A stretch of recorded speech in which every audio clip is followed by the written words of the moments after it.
This match is presented by Physicians Regional Healthcare Systems. Care for every goal.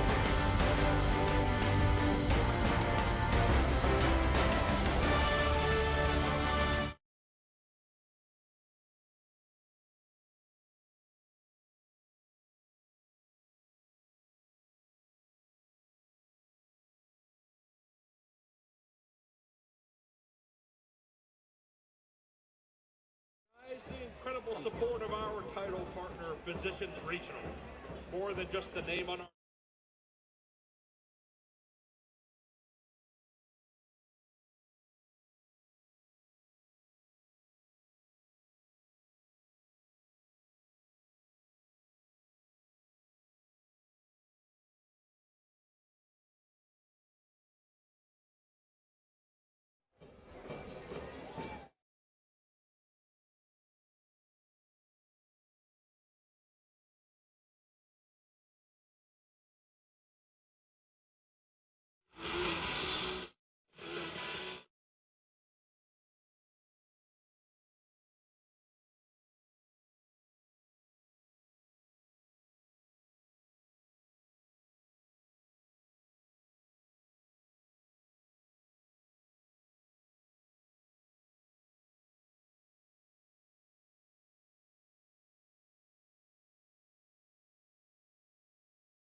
Number 2, Brett Evans.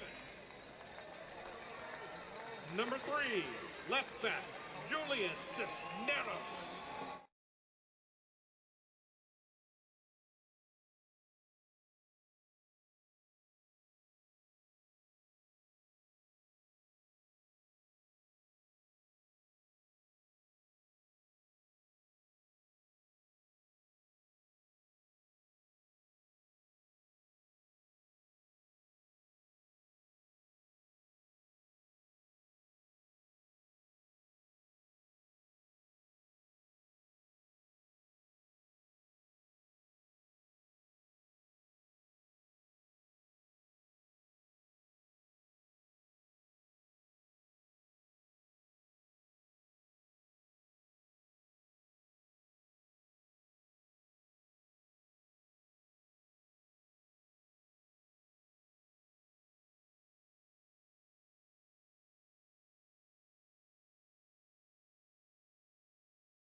Welcome one and all to a weighty day in Florida's western coast.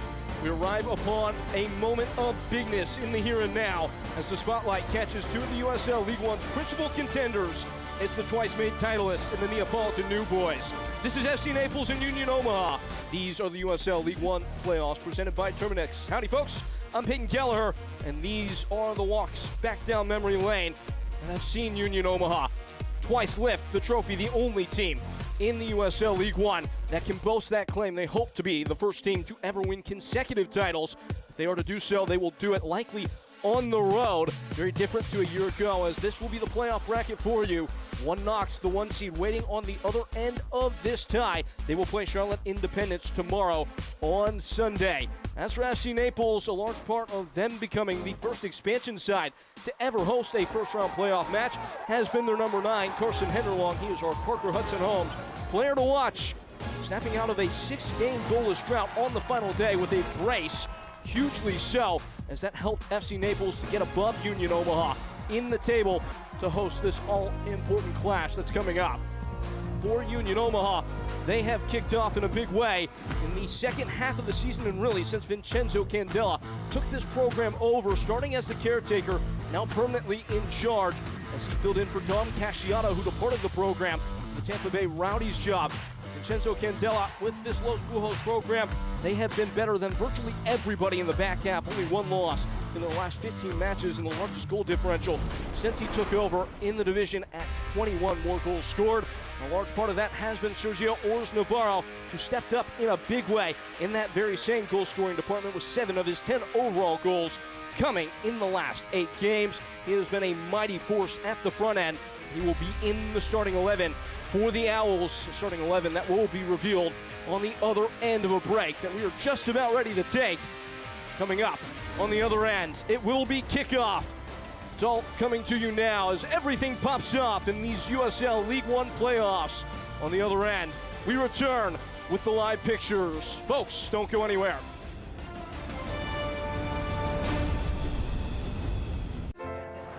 Hey, same shirt. Is it? Well, yours is new, obviously. It only looks new. That's because he takes it to Tide Cleaners, where we keep clothes looking newer 50% longer. At Tide Cleaners, we care about your clothes as much as you do. How's it look? Newer 50% longer. Awesome. Hey, same order. Head to my.tidecleaners.com to get started. Luxury isn't just about where you live, it's about how you live. At Parker Hudson Homes, we craft bespoke residences where elegance meets effortless comfort. From custom builds to refined remodels, every detail is designed around you, your style, your vision, your way of living. Create a home that's truly yours and discover Parker Hudson Homes today.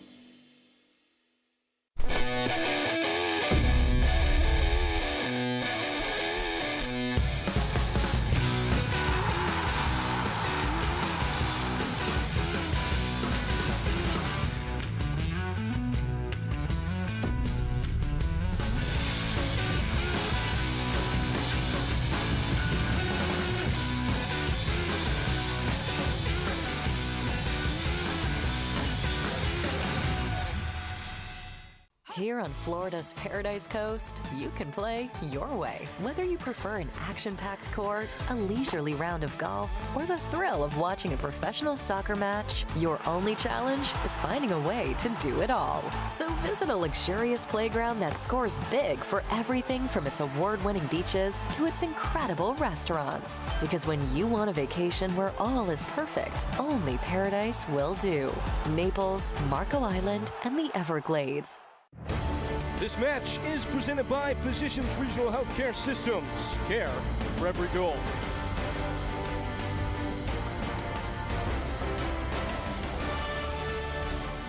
Today's starting lineups are brought to you by the law offices of Mark L. Shapiro, big enough to handle serious cases, small enough to care, and this is a serious case. In fact, for FC Naples, an unchanged starting 11 from the one they fielded against Charlotte Independence on decision day. Again, Carson Henderlong circled in red pen. 18 goal contributions this year out of 40 total goals scored for the home side of FC Naples. For Union Omaha, only one change, and it comes up top for Vincenzo Candela in this 4-2-3-1. Stefano Pino steps in for Pato Boteo Faz, a 2-2 draw on the final day against Spokane. The reason why this game is not being played in Nebraska. Union Omaha, they are to repeat as champions. It will come up a mighty climb as they start their charge towards that goal on the road. FC Naples, the first side in their expansion debut campaign in USL League One history. to host a first-round playoff date. Christian Campo Hernandez will turn the light green and send us in motion. Already one game in full flow in this postseason. Portland and Chattanooga Red Wolves 30 minutes ahead of us. But the main event beneath the lights here in the city of Naples. Just across Alligator Alley, it's Union Omaha and FC Naples. We are thrilled that you are with us on an evening of such consequence in the USL League One.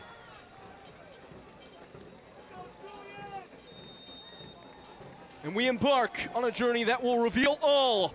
Union Omaha, SC Naples. Union Omaha unbeaten in their last 12 games, maybe one of the most potent and hot sides entering this all-important closing to contest in the division this year. They found their stride in a big way after a bumbling start out of the gate. FC Naples, the home side, of course, finding that win on the final day to break back after what was a little bit of a slump in form. Was their first win after 3 consecutive losses, the longest losing streak of the year, getting hot potentially at the right time as they carry some carryover heat into these playoffs. Once more, Peyton Keller here to bring you across all the color and breadth of this 90 minutes to come and whatever might reside on the other end of that.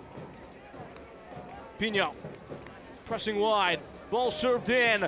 Lalo Delgado puts knuckles to it, falling free to Prosper Kasim. On the front foot from the outset, Union Omaha, expecting them to potentially camp out in this final third. Very contrasting styles here in this one. Ball served in, stabbed towards goal and blocked away. Another shot comes and just kept clean. It's Lalo Delgado who stings it away at the near posts. Alarm bells from the off, and Union Omaha throw the first punch. Strong chant from the home side. Lalo Delgado pressed into action immediately, but he keeps it scoreless inside the first 60 seconds or so.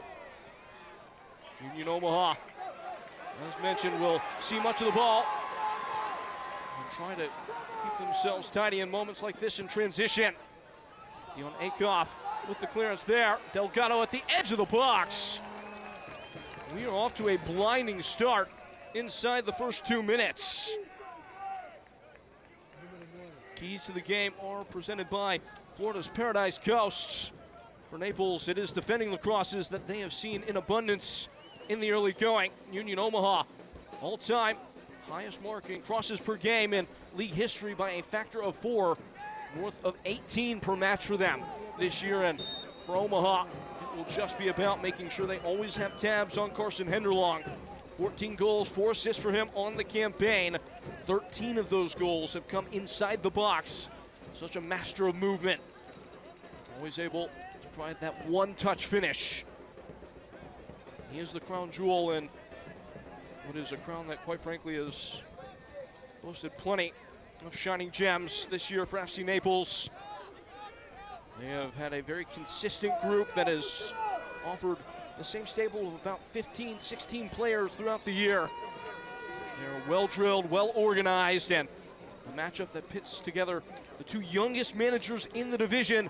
You'd be hard-pressed to find 2 brighter ones. Vincenzo Candela, only 31 years old. Matt Poland, 34 years old.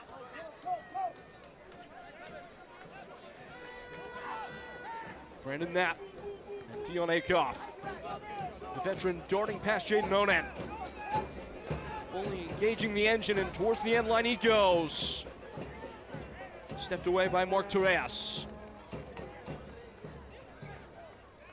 Pressing in force, and now at the foot of Prosper Kasim. Gave it a rip. Ultimately, it was biteless at the feet of Lalo Delgado. 3rd save for him inside the first 5 minutes.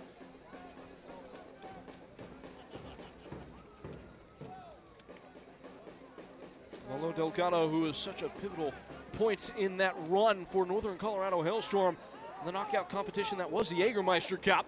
Last year knocked out this very same Union Omaha, the first knockout stage of that competition. He is under a bit of a barrage. Prosper Kasim in. Delgado cleans up. Swept away and aimed towards Carson Henderlong, who does settle. Ian Cerro loses his footing. The play has been brought to a pause. A look at Matt Pullins. A look as well as our Mark L. Shapiro Law Firm injury report, and both teams fully fit and firing. Naples had some injury trouble in the middle of the year. But for a large part, had the same group of players throughout the course of the campaign for Union Omaha. Had a lot of roster surgery in the early going, adding the likes of plenty of key contributors, such as, of course, Ryan Betcher and that man, Vincenzo Candela. This team starting the year in what was more commonly a back three, transitioning into this 4-2-3-1. It has served them so well to dominate almost every match they've participated in. This is now the second longest unbeaten run for Union Omaha in the club's decorated history, as there is a man down.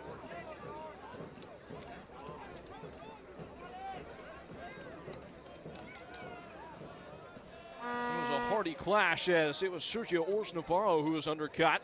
Vincenzo Candela immediately popping up with his discontents. Sikanju, as well as Eric Del Rosario Gandara, the ones running the lines in chorus with Christian Campo Hernandez, Jamie Padilla, the one functioning as the fourth official tonight. In by Heckenberg, headed on. Naples have been lethal from dead balls this year, one of the best practitioners in that area in the division. Causing no issue in that moment. Lofted in, down by Betcher. And the ball is Max Schneider, their metronome.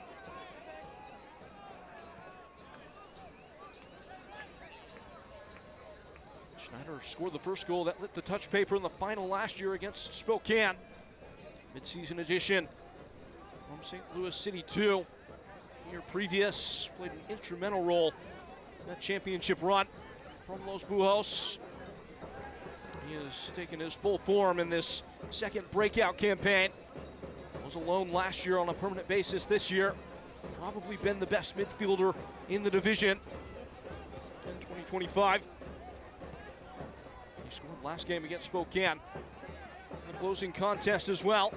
So certainly hitting his stride. Speaking of hitting the stride, Dion Akoff, uncontested.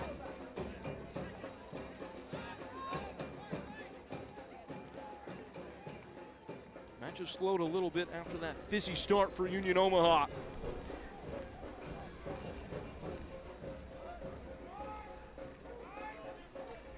Schneider and Brandon Knapp nudging along to Akoff. Lunging at Julian Cisneros. The opening never presents. Sniffed out by Mark Torres. Coordinating the counterattack. FC Naples, Onan. Now they slow the tempo. Very malleable FC Naples side. They can play at any pace, any tempo. They have been as deadly as it gets in transitional phases of play. Now Poland, a disciple of the Red Bull lineage, high-octane soccer. Another key tenet is transitioning into the final third within 8 seconds of winning possession. At a slower pace in this procession as they move up the pitch and out of play for a throw. Under the Prinks Tires Family Game Day Kit Sweepstakes for a chance to win a prize pack worth up to $4,000. Scan the QR code on your screen today to enter that contest.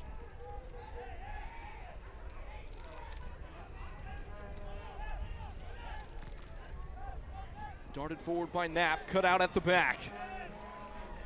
Like it was Breck Evans who stepped in.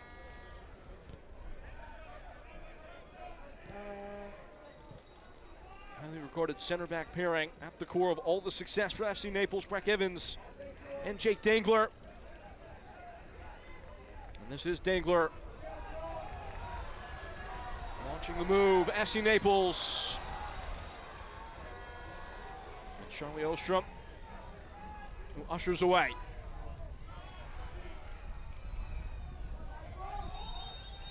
Flag is up for offside.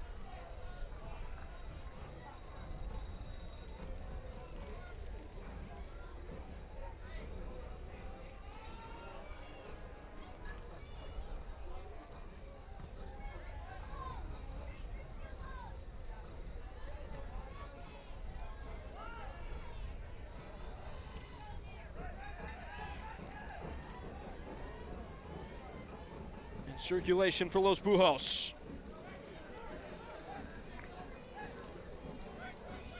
Akoff taking off. Akoff entering this postseason having started the last 4 games prior. Playoff push. Longest such streak since the month of June. On the wrong side of 30, Dion Akoff, but just as dangerous as he's ever been.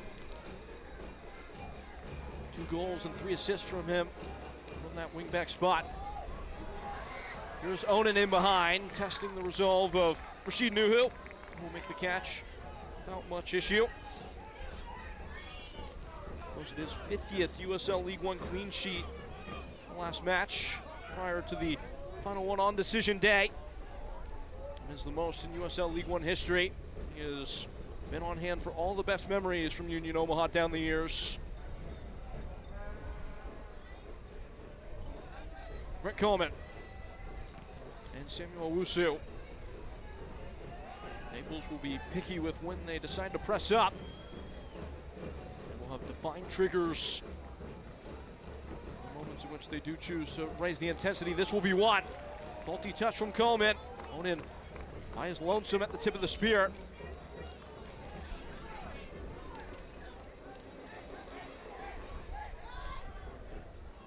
Splitting ball that Pino will bounce over. Connect on the 1-2. It's Betcher. And still Ryan Betcher. Dispossessed. It falls at the feet of Prosper Kasim, who widens the play for Akoff. Akoff in. A well-cut ball and just staggered away. It was Breck Evans rising highest. He did lead the league in clearances in the regular season. He adds another to the collection.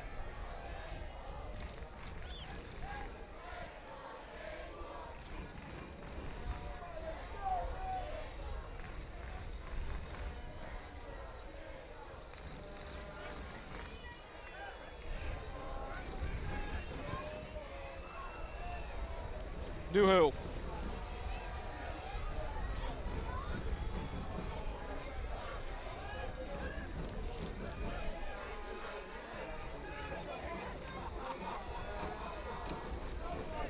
Early days, 64% of the ball have belonged to Union Omaha.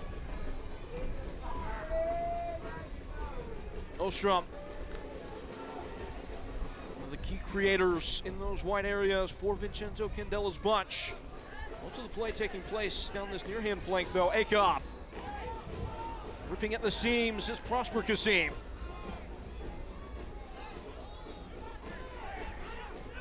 So sturdy, so tough to break down, FC Naples. Twisting in, it's Betcher. Booted back, Cisneros. Unable to extinguish the threats. Betcher again. A mile-high ball. Goal kick. It's a goal kick.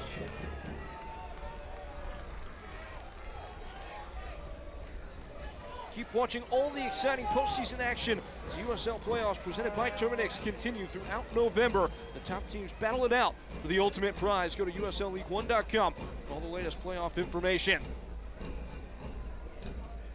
As mentioned, Portland and Chattanooga locked up and heading towards the half. Our first match of these playoff contests. A pair of games for you tomorrow. 1 seed 1 Knox. 4 seed Charlotte Independence. Team that FC Naples played on the final day on this home patch of theirs.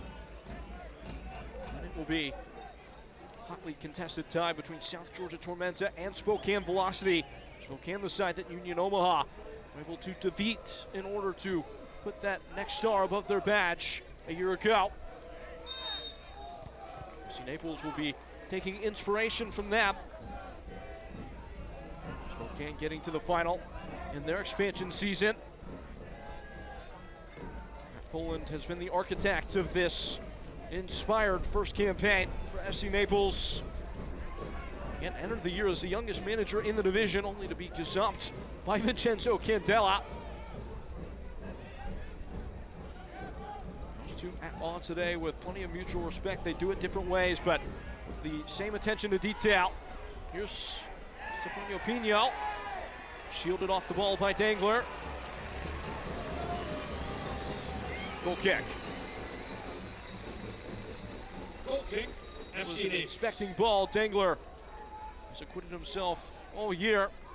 He puts himself in front of any immediate threat. Formerly of South Georgia Tormenta, Jake Dangler.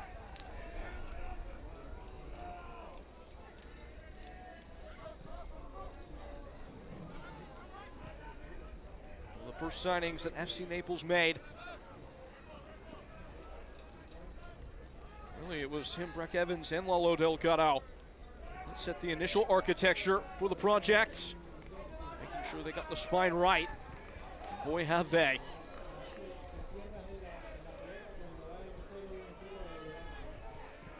Nothing to report in the first quarter hour. Ostrom hit blindly towards the goal of FC Naples.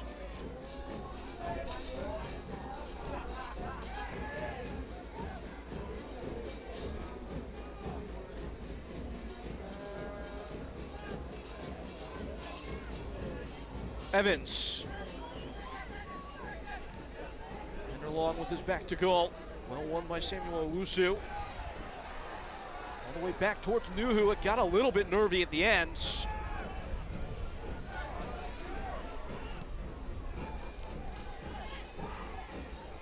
Well weighted into the path of Sergio Ors Navarro. Hooked away by Max Glasser.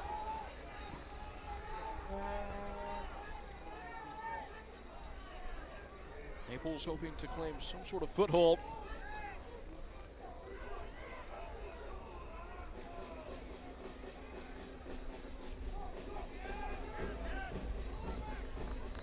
Neapolitans only attempted 6 passes so far in the final third.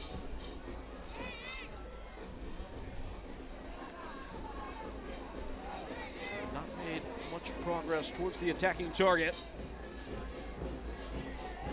Been their longest spell with it, taking place right now. Cisneros. Torres. Smoothly is Jaden Onen. Shuttled downfield, a heavy first touch, falls off the foot of Max Glasser. Max Schneider ranging forward. Knapp. Involved again is Prosper Kasim. At Julian Cisneros, Prosper Kasim carving in, Max Schneider. First touch was Wiley, got away from him. Back towards the area by Knapp, who rises back to his feet to keep the ball for Union Omaha. And in custody is Christian Heckenberg, and now it's Kevin O'Connor. O'Connor threading forward, take off. I've fully seen all that was in the imagination of O'Connor. And Akoff is taken down by Henderlong. Henderlong calling for the throw.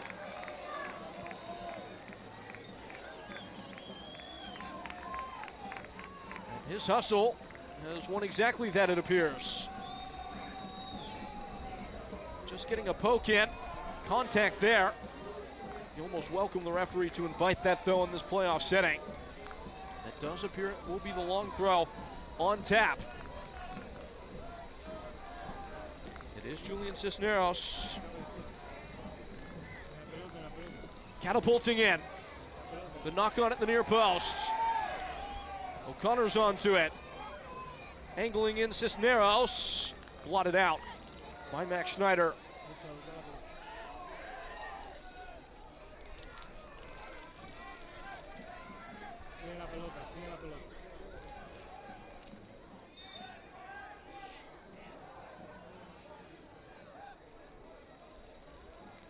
Cisneros prepped and ready.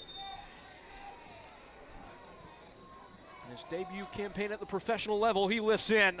Nuhu won't come for it. Takeoff wins the ball in the air and first to foul.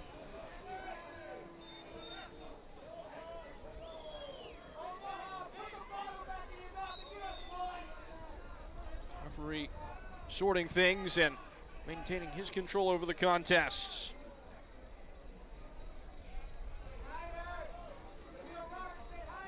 So important in these postseason games that the threshold for intensity is set early. Players know exactly what degree of contact will be permissible.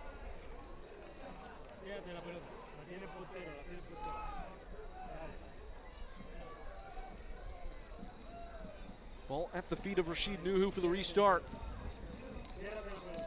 That ball is a Select ball, and Select is proud to be the official match ball supplier of the USL Championship from the Academy to the big league. Select is there every step of the way. Visit us.select-sport.com. Latest Select product specials and more. Select. It's the player's choice. Max Schneider chooses Charlie Ostrom.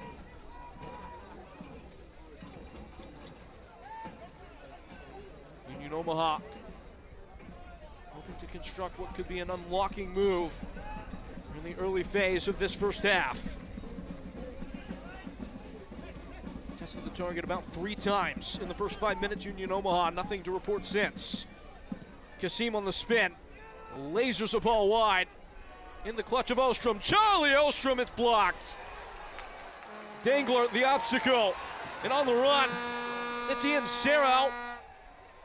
Ostrom able to pick up the pieces and recover the ball for Union Omaha.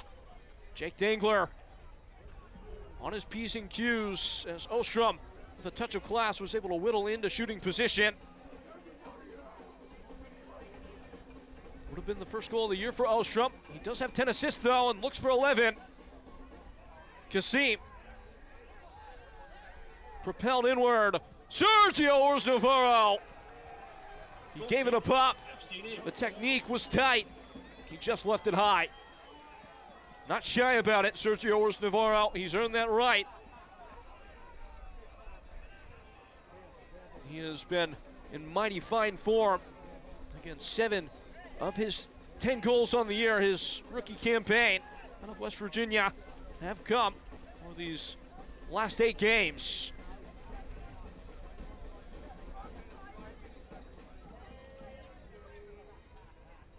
Wasn't really part of the starting picture. Sergio Orz-Navarro hadn't started for 12 straight in the middle of the year. But in the commensurate group in 6 of the final 7 games for Union Omaha, and has been one of the sharpest men in the entire division. Precisely halfway through this first half.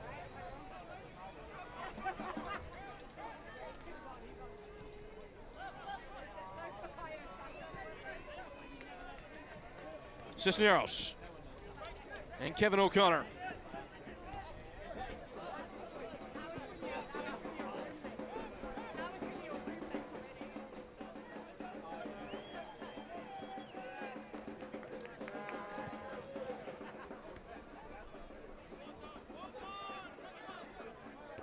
In the groove a bit more now, the home-sided FC Naples.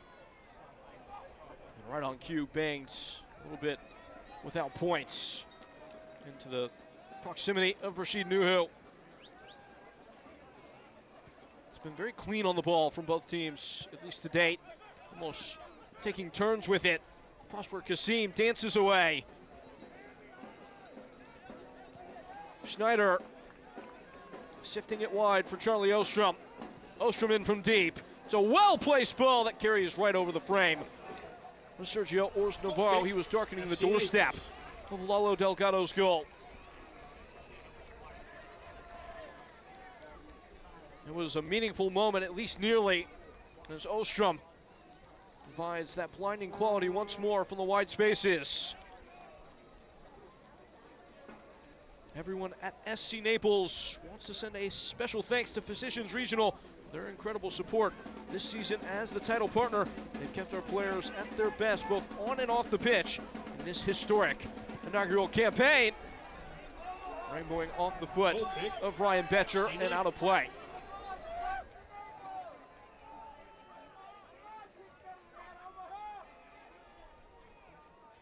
was quickly regained by Union Omaha in the press.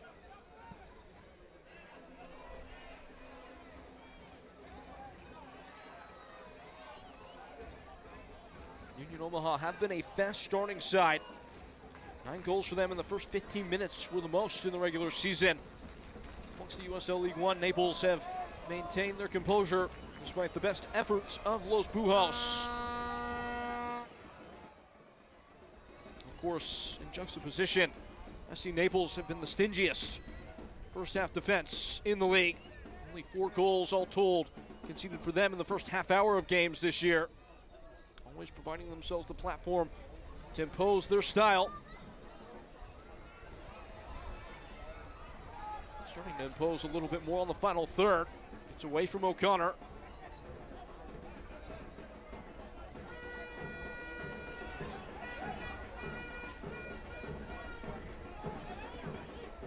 A boisterous atmosphere at the Paradise Coast Sports Complex.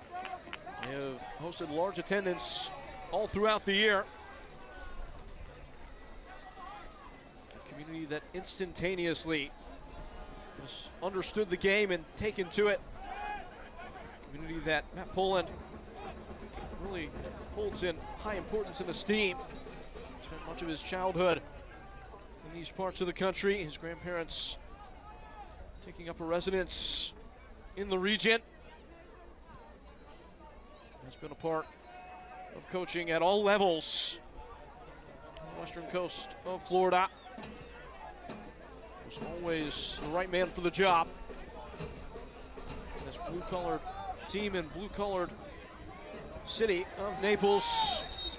A style of play that represents those manifold personality behind this program. Foul is given.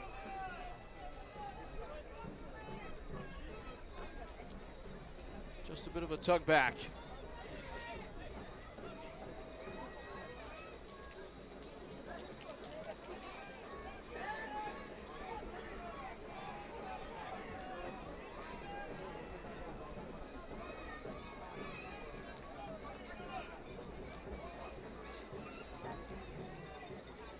It has been crucial for FC Naples to score first this year. They've only come back to win on 2 occasions. A chance to throw the opening blow. Just less than a half hour gone. Ball in, headed on. It's Henderlong who has a hack and nothing more. It was glanced on the way through. Rashid Nuhu thankful for that fact.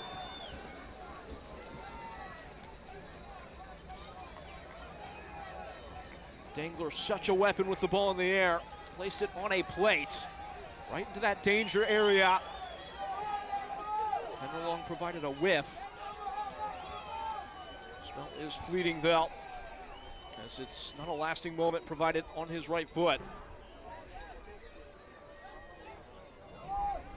It falls free a little bit dangerously. Paulo Delgado alive to that threat.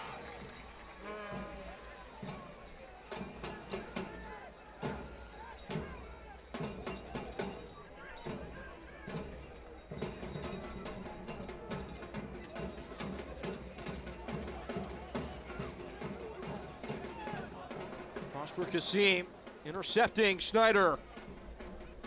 And Kasim again. Akoff.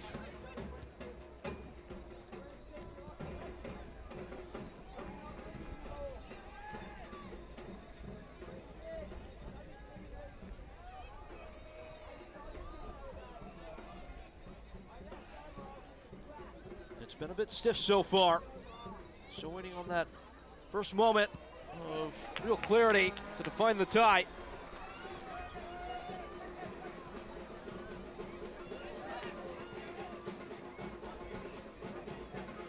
Rise with Dion Akoff.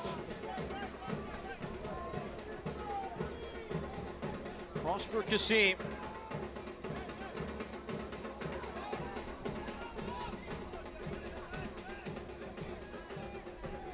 Omaha have already conjured 7 shots, only put 2 on target.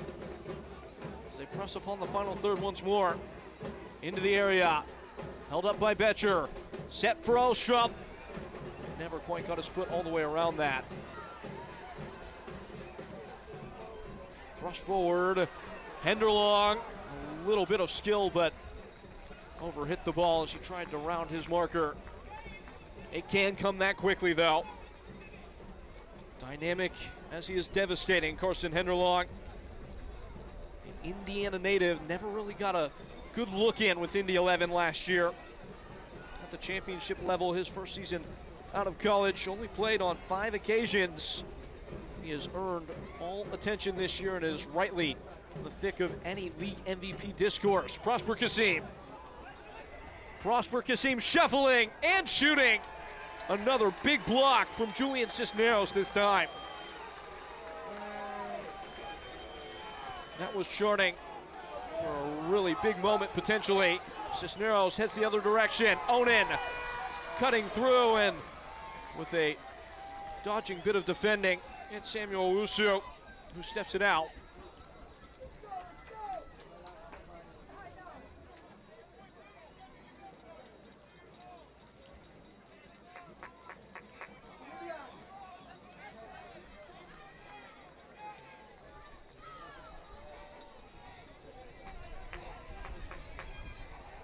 Julian Cisneros surveys the scene. He certainly would have choreographed plenty of different options for these long throws. Muscled in again at the near post again. Once more, it looked like it was Jake Dangler in there who got his head to it first. It is a biteless moment in the end, though. Can't watch the match? Turn on Sirius XM SC 157, North America's only 24/7 source for engaging soccer talk, including USL All Access on Tuesday nights, plus your live matches, USL, MLS, Premier League, and more, all on Sirius XM SC 157 and the Sirius XM app.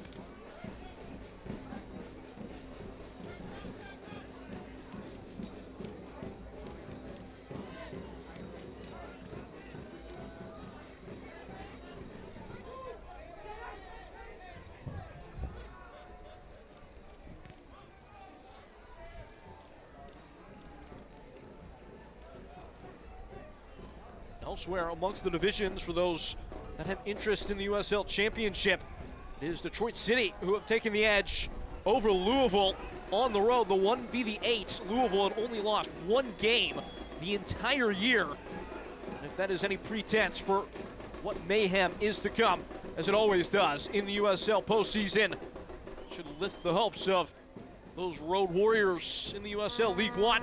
Union Omaha having to do it away from home. Year being the 1 seed in the league, winning 3 games, all on their home patch to lift silverware. Different kind of test, but talking with Vincenzo Candela, not something they've really harped upon too much this year. What they did a year ago, completely new team, completely new task, and they've remained on mission all throughout the back half. Rashid Nuhu has left the ball in the path of Jaden Onan. Luckily for him, bounces right back to him, but now he's lost it again. It's nearly disastrous. It's just a goal kick. What was Rashid Nuhu thinking?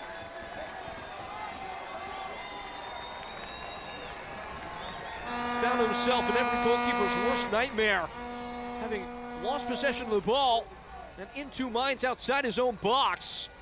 Jaden Onan almost hesitated for a moment to stab in, trying to win the ball. It was so casual from Rashid Nuhu, who is comfortable in these moments, too comfortable there. Nonetheless, it's still 0-0.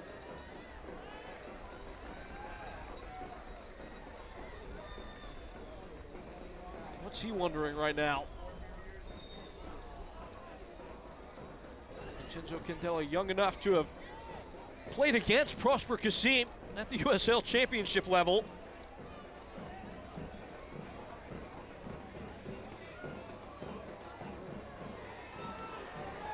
Kevin O'Connor and Torreas.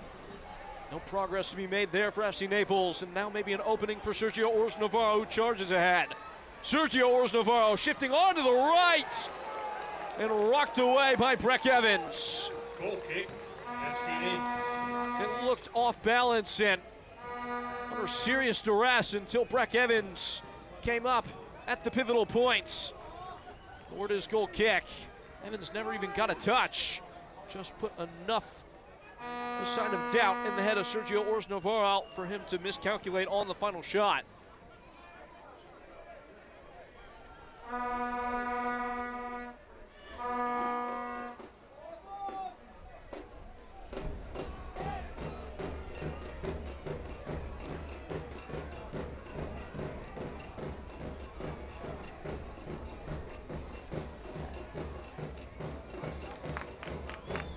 Building from the back here.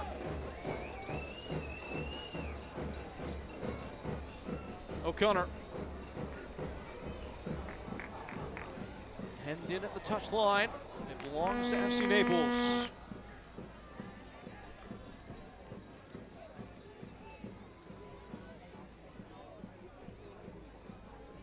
Knapp. He's needled it back for Union Omaha. Just as they had begun to pattern, Stefano Pino is brought down.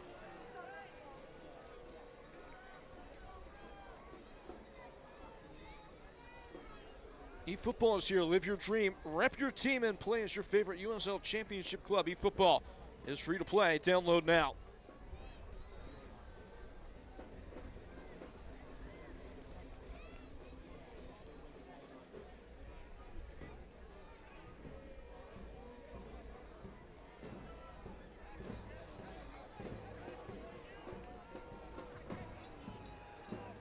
Taken off course. Now Kevin O'Connor on the back heel. It's nifty. It's Christian Heckenberg who's bundled through. Advantage being played. And now it's summoned back. It was not clear that Carson Henderlong might emerge from the fray with custody. Referee making the choice to award the free kick. Certainly a foul. Naples given every reason to continue. Referee assessing that situation quite well. Max Schneider, who set the league record this year for yellow cards in a single season with 15. Maybe lucky to avoid one in that moment.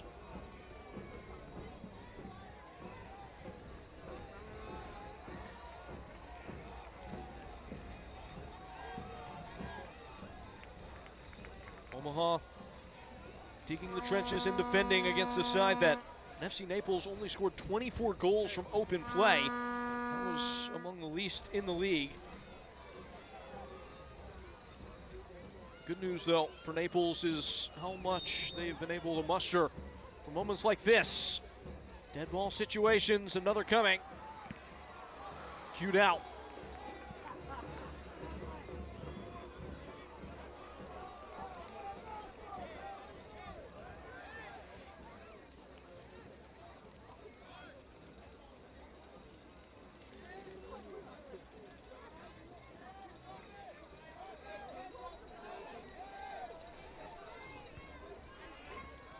Omaha held without much incident, at least to this point, as we are quickly ticking up on the halftime interval. These USL League One playoffs, the 4-5 matchup between Union Omaha and SC Naples, still scoreless, waiting for a player to grab it by the scruff of the neck. Ostrom. In for Pino. Back for Ostrom. Turning wide to Akoff, who roams in on the right foot. He's ripped it just narrowly wide. Looked like it may have touched Dangler on the way through. The referee deems goal kick. Akoff taking the game on his shoulders. It was almost a bounce pass. Hit the pitch so quickly as he released. Took a wicked hop and skipped wide. Has been the most prolific scoring season of Dion Akoff's professional career in all competitions. 4 goals for him. He hadn't scored in 625 days prior to the first of that quartet. 2 of those goals coming in the league, as mentioned previous.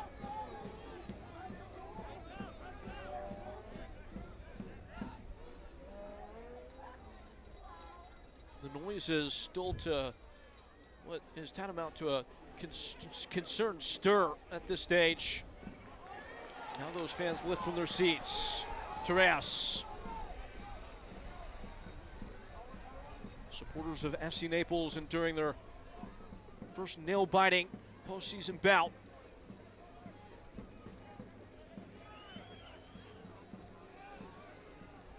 Twisting away. It's stylish from Henry Long. Now Cerro.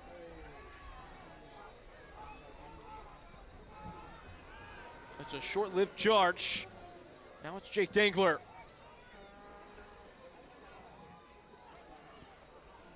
Left behind Torres.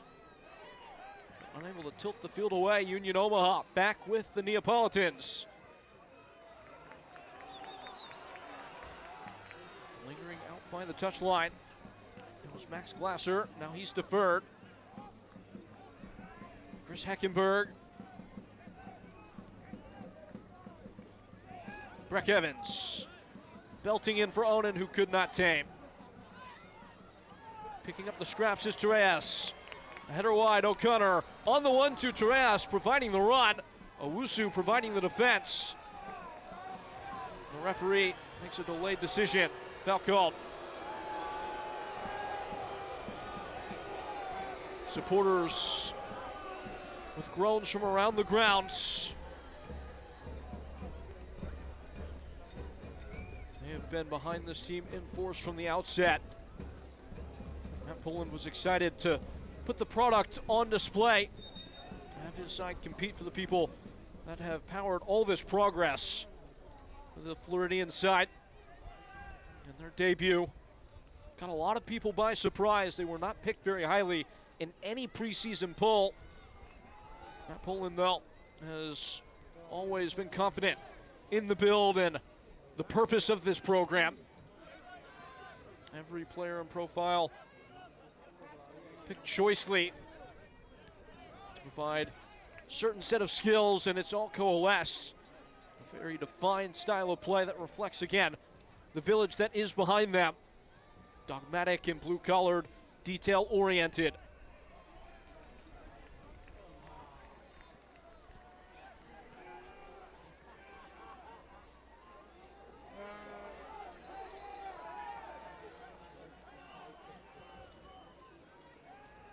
Max Glasser at the canter. Cruising in off the foot of Kevin O'Connor. Waiting on it, lurking in the tall grass, was Carson Henderlong.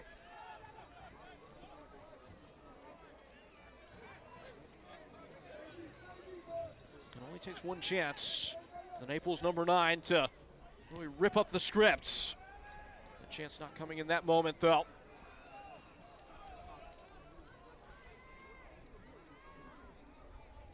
Elsewhere, just shy of an hour in Tennessee, it's Portland Hearts of Pine on the road, who have claimed the early advantage, the first goal of these Terminix USL League One playoffs, belonging to the Mainers. Chattanooga deflated just at the end. They were really aiming to get that first piece of silverware, that player's shield, coming up just shy. Actually losing out to their Knoxvillian neighbors, 1 Knox.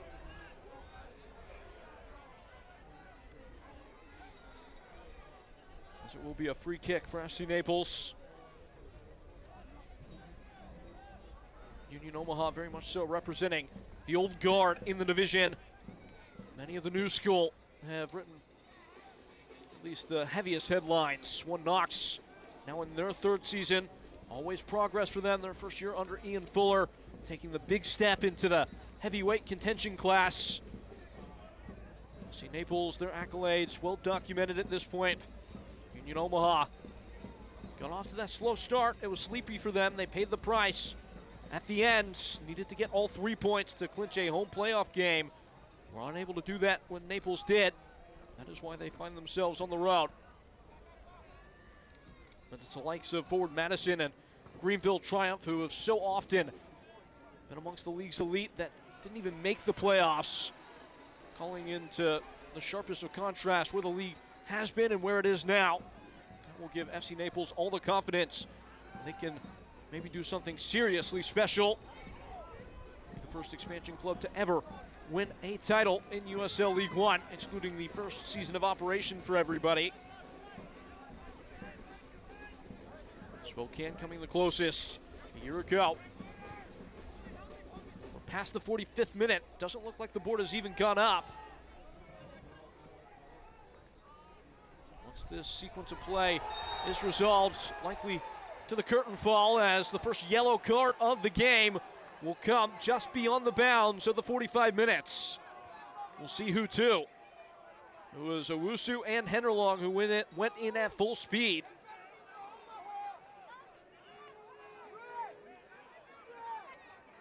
Owusu going to ground immediately.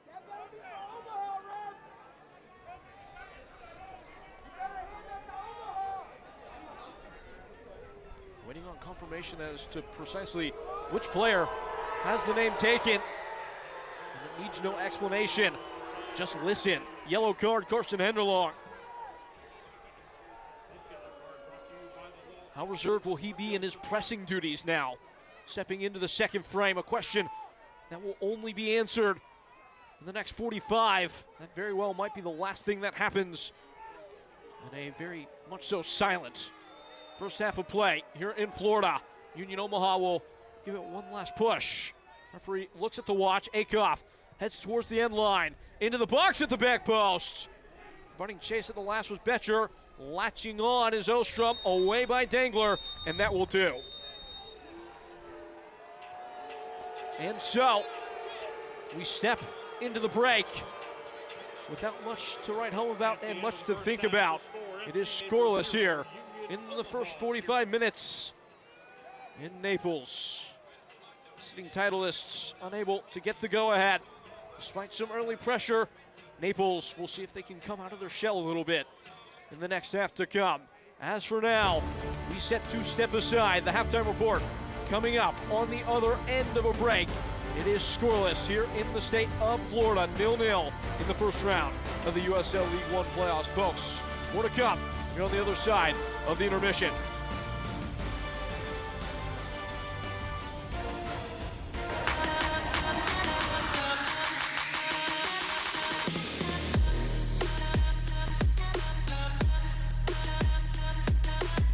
Pitches this over the top from the end line. A blast! Rustles the twine! Jaden Oden.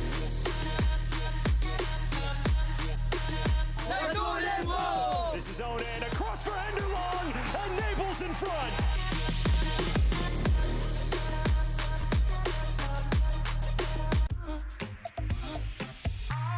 More tables, more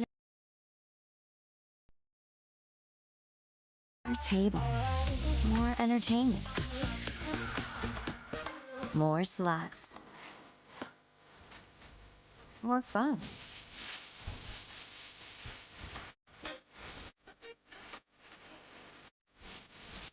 More than you expected.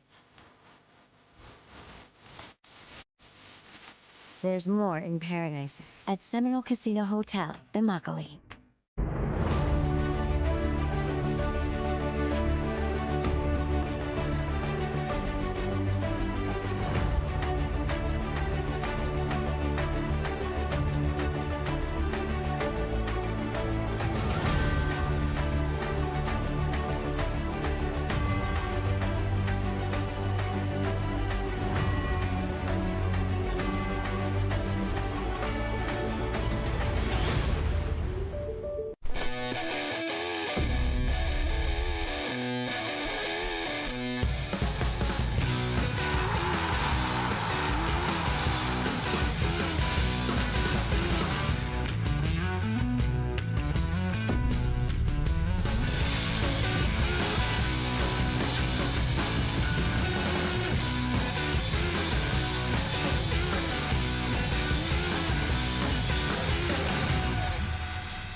Breezing into the break and back here in Florida, where it is 0-0, scoreless at the intermission here in Naples between FC Naples and Union Omaha for an extra look inside this FC Naples program.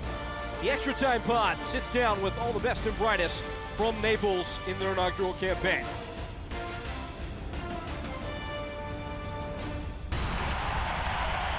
And welcome into a special playoff edition of Extra Time, a weekly video podcast with Fox 4 and FC Naples, as we take you behind the scenes every week for the first season of professional soccer in Southwest Florida. And for the first time ever, an expansion team is hosting a playoff match in USL League One. And of course, it's happening right here in Naples at the Paradise Coast Sports Complex. It's been a lot of work. Obviously, starting a club from the ground up. Finding players, signing players, finding staff, all of that. And then you finally have to start playing the actual soccer, and then you have to start getting results and traveling and all that. So it's a crazy amount of work, but it's a testament to the club as a whole, from the front office to the technical staff, to the players, to the athletic trainer, that we're doing a lot of things right. We're hitting our benchmarks to be able to have it all come together and lead to this much success in year one. It's incredible.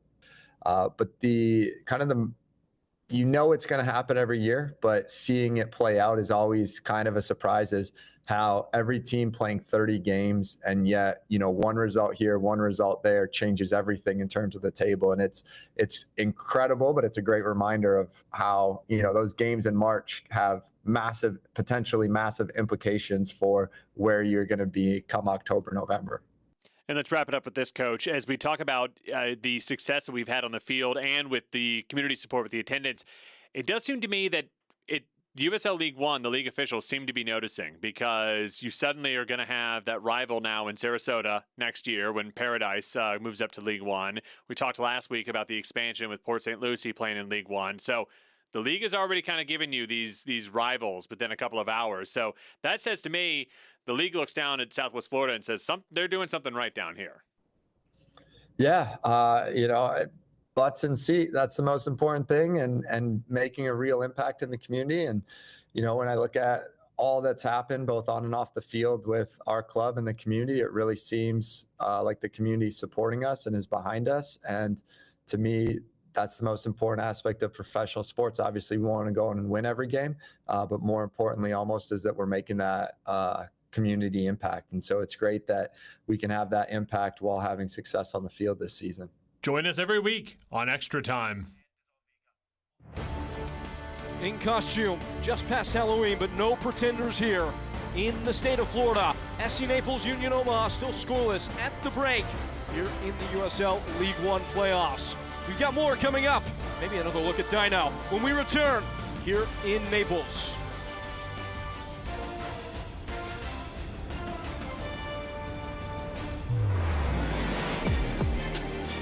Top corner, it's Kelly with the breakthrough for the Charleston Battery. There's Cross coming in, the header's down and down!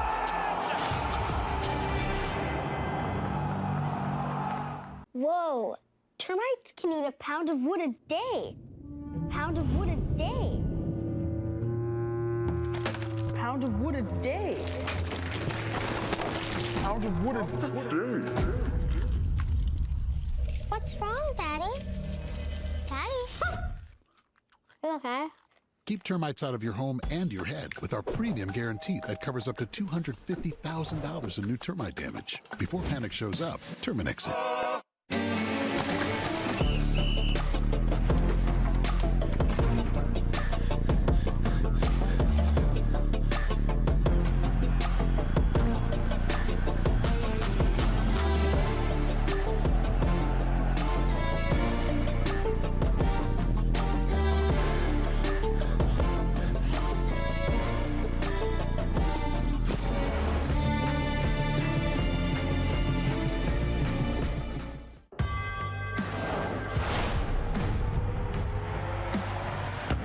Tires in the USL help soccer journeys everywhere to drive harder.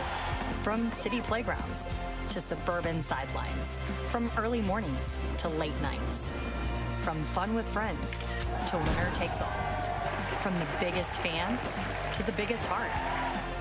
And at every turn, Prinks Tires will be there for the long haul.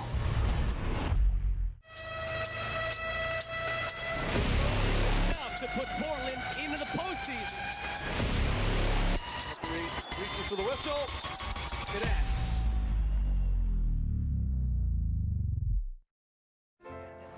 Hey, same shirt. Is it? Well, yours is new, obviously. It only looks new. That's because he takes it to Tide Cleaners, where we keep clothes looking newer 50% longer. At Tide Cleaners, we care about your clothes as much as you do. How's it look? Newer 50% longer. Awesome. Hey, same order. Head to my.tidecleaners.com to get started. Here at the break, and halftime is brought to you by Physicians Regional Healthcare System. Care for every goal, and there are no goals in our game at this point. 0-0 at the intermission. News and notes, not spoiled for choice here in this one, as we have plenty to look at in terms of headlines from around the division. All of the best winning those acclaim, as J.C. Obregon is the Golden Boot winner. Westchester, the first team eliminated from the postseason, even more impressive for him, the Golden Boy of the Golden Apples. Jason Smith not starting today for Chattanooga, as his side are down a goal. We'll check on that one here in a moment. He wins the Golden Glove, and Charlie Ostrom has been quiet so far in our game, but he, with 10 assists, is the Golden Playmaker. It was Eduardo Blancas, 6 free kick goals for him on the year. He adds 2 more on decision day against Portland to keep AV Alta at least with a pulse to the final bell there, ultimately failing out of the playoffs in their first season. And it is Simon Fitch, one of the legends of the league, that has a hat trick on the final day for Richmond.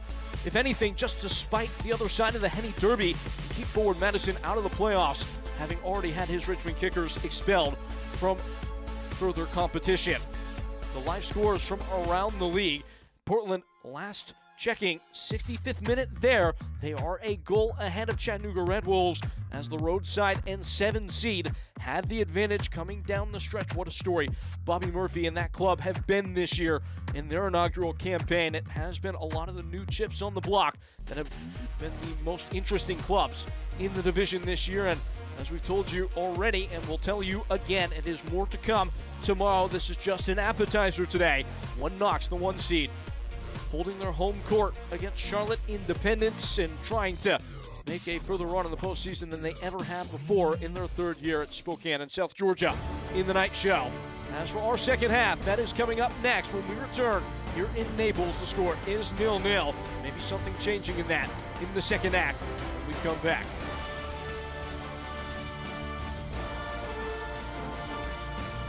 It's great to win against an MLS team, but we'll do that any Wednesday, any Saturday. It's our house. No one comes into our house and beats us. If you're against us, it's not going to be good for you. But if you're with us, it's the greatest day you ever had. The Kings of Chaos strike again. They create such a loud environment, flags waving, chants. When the team plays, it's like we're going to the battle with them. It's always sort of that New Mexico underdog story, just waiting to happen. The more you explore Florida's Paradise Coast, the more it becomes clear. With 30 miles of soft, white sands, all is beachy in paradise. With endless outdoor adventures waiting for you, all is exciting in paradise. And with award-winning restaurants eager to wow you, all is delicious in paradise. So plan your visit soon, because if you want a getaway where all is perfect, only paradise will do. Naples, Marco Island, and the Everglades. Luxury isn't just about where you live, it's about how you live. At Parker Hudson Homes, we craft bespoke residences where elegance meets effortless comfort. From custom builds to refined remodels, every detail is designed around you.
This match is presented by Physicians Regional Healthcare System. Care for every goal. We are prepping for the second half, but first, a review of the first. And it was without much serious incident that this one came and went. There was plenty of early inquiry from Union Omaha in the second minute. A great look at goal. It fell out to Charlie Ostrom. Required a big save from Lalo Delgado. Then along into the 22nd, when this ball was lifted in towards Prosper Kasim, who settled at the edge of the box. Looked up and looked for friends. Presenting was Sergio Ors Navarro, who stroked it high, sending it into the supporter section. FC Naples were grinning, knowing that they had maybe gotten off the hook there. They would throw a shot back later on in the frame as Carson Henderlong would have a stab, but nothing more as it pinballed away and into the gloves of Rashid Nuhu without really much sting to it. On to the 34th minute now, and it would be a pressing action from Jaden Onen that would raise the hackles of Rashid Nuhu, who just kind of pondered with the ball for a moment there. It was very fortunate not to be burned. Jaden Onen able to retrieve it off the goalkeeper's toes, who just mind-bogglingly stepped around with it and played with it at the edge of the box, but only one shot on target and only one shot for FC Naples in the first half. And these stats are brought to you by Arthrex. Stats mainly favoring Union Omaha. This is any forewarning of what might come in the second half. Running the play, Werlos Buhos. They will trade ends and put the gloves off once more. An all-important determinant second half coming in these USL League One playoffs first round. Union Omaha, FC Naples, scoreless after 45 minutes here in Florida. Once more, folks, Peyton Keller here in what has been an enthralling contest with plenty of drama, as it looks like a change has been made at the break. Andres Farine substituted in. Only the fourth time this year that he hadn't started a match in this game, and he has been entered into the contest. Matt Poland will at least make that one chop and change out of the break.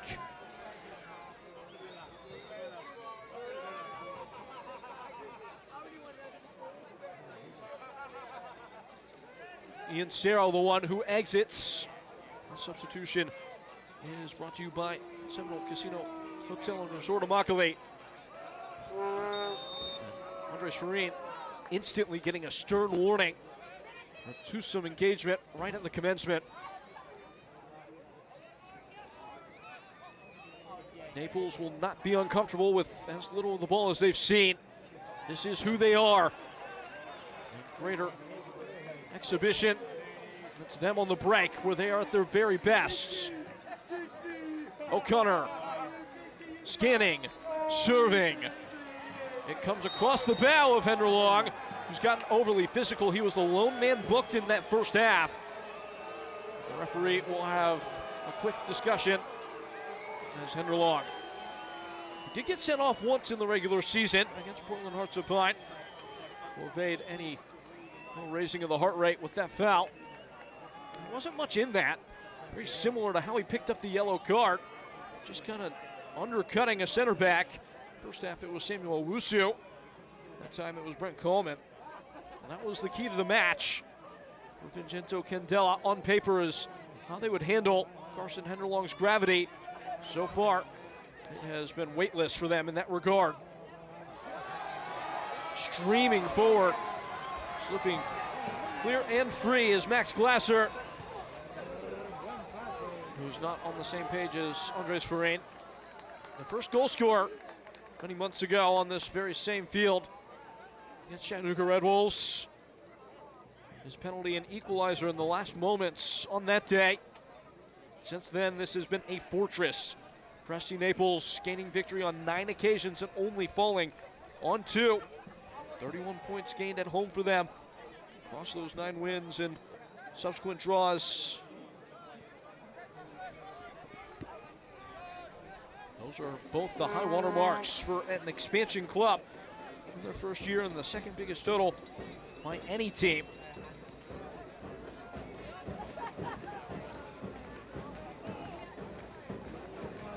North Texas SC, who the overall record in 2019, of course, important to note, that team went on to win a championship at the end.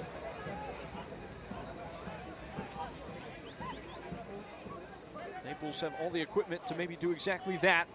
Their counterpart, much of the same, Union Omaha. And there's a push, and that is foul and uncalled for from Andres Ferrin, who will immediately get a yellow card. So his leash shortens significantly. He played it off Charlie Ostrom and just kind of stuck a foot out. Maybe a touch of dark artistry from the young fullback of Union Omaha inciting the incident. Andres Ferrin probably would like to have that back boiling over.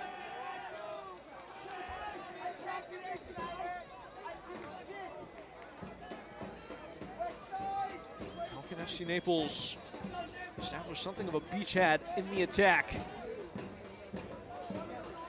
Can't imagine that they would be content with just sitting in, taking the best punches that Union Omaha can throw.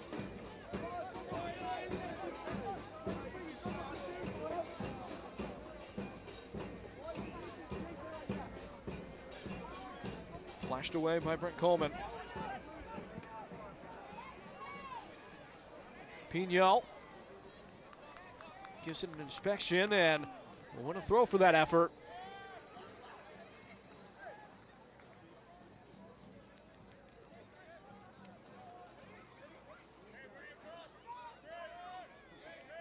It's Charlie Ostrom that will hurl in.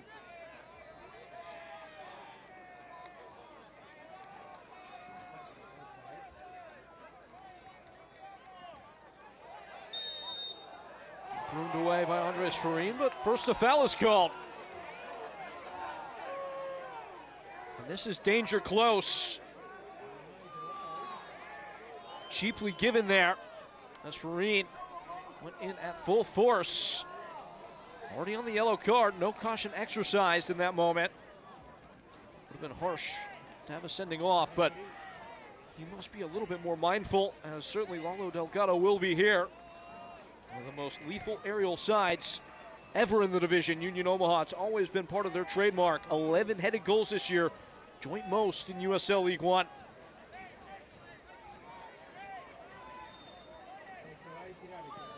Invigoration of the aerial targets, and in by Ostrom. It's a well-sculpted ball that lands with a thud off the head of Brent Coleman and spills out of play for a goal kick. Just not sharp in the final product to date for Union Omaha. Plenty of nervous onlookers in and around the ground, and it's a good time to tell you that soccer season being here, SeatGeek is the official ticketing partner of the USL. Get all your USL tickets and more from the #1 ticketing site, SeatGeek, your ticket to great seats. You see it across the faces of those in attendance. The anguish of anticipation. A big spot and a big stage.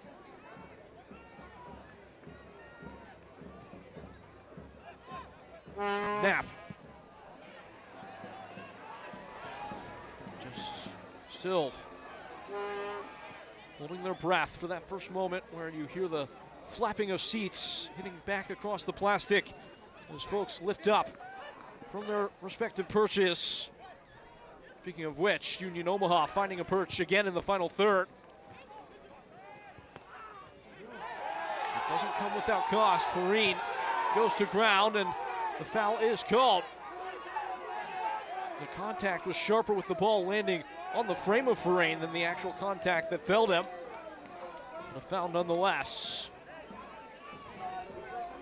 If there was any question of if he was going to be up for it coming in, shaking off out of the dressing room, Andres Ferrin has been hot to trot.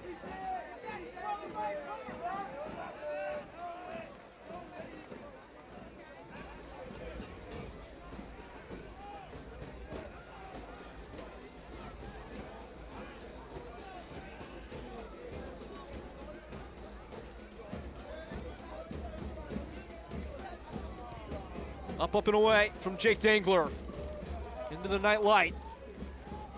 Is there that moment of brightness in this move for FC Naples? Quickly dampened by Union Omaha, who stride out on the counter. Pino doing his best to keep it on. He does. Snuck away by Naples. Oh, that's stylish stuff with the ball. O'Connor and Onan triangulating. And now backward.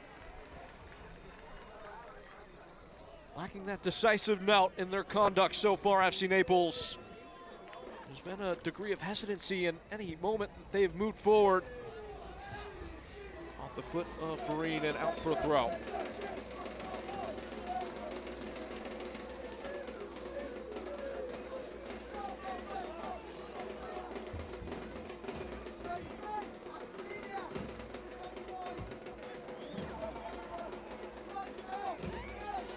On to Atonen.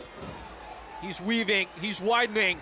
It's Cisneros. Still Cisneros. Cisneros is blocked by Owusu.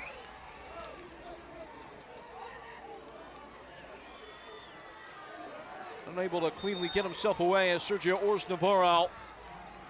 No heist to be had on the counter, and Ors Navarro's down. It was Cisneros who smashed in a shot that Owusu was able to obstruct just in front of target. 4 goals on the year for Cisneros from fullback. Finding himself late in this season. Sergio Ors Navarro is still nursing. Back to his feet, albeit a little bit gingerly. There's plenty of firepower in the dugout for Union Omaha.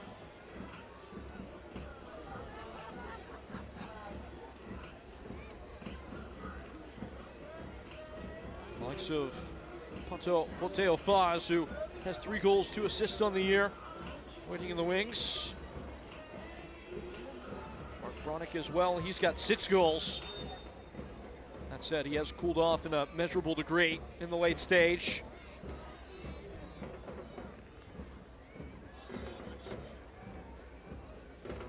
Not short for choice, Vincenzo Candela, if he does choose to make a move.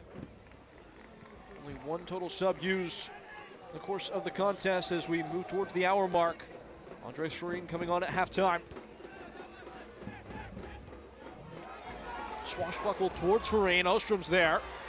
Farine takes custody. Farine in field. Stepped away. A kick save from Rashid Nuhu. It's Heckenberg now. Lifting wide. Akoff steps in and sneaks it out. Only smuggled as far as Mark Torres.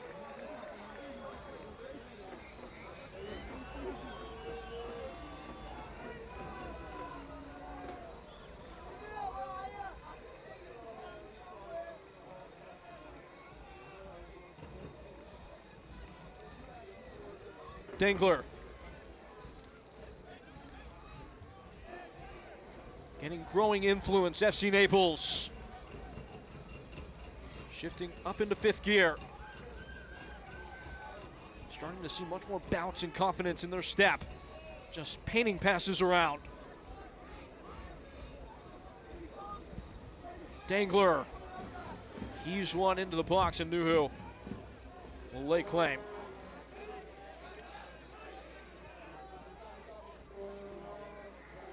It's been pretty non-stop. Ball been in play for just about 2/3 of the overall course of the contest, which is a bit of a rarity in the sport. Usually that number about a 50-50 share in moments in which the ball is not in circulation and is. They have gone from the word go. O'Connor cut himself clear of Schneider, and then is brought down. He went quickly. It was his imperative, unfortunately for him. Put the ball straight in the direction of Coleman.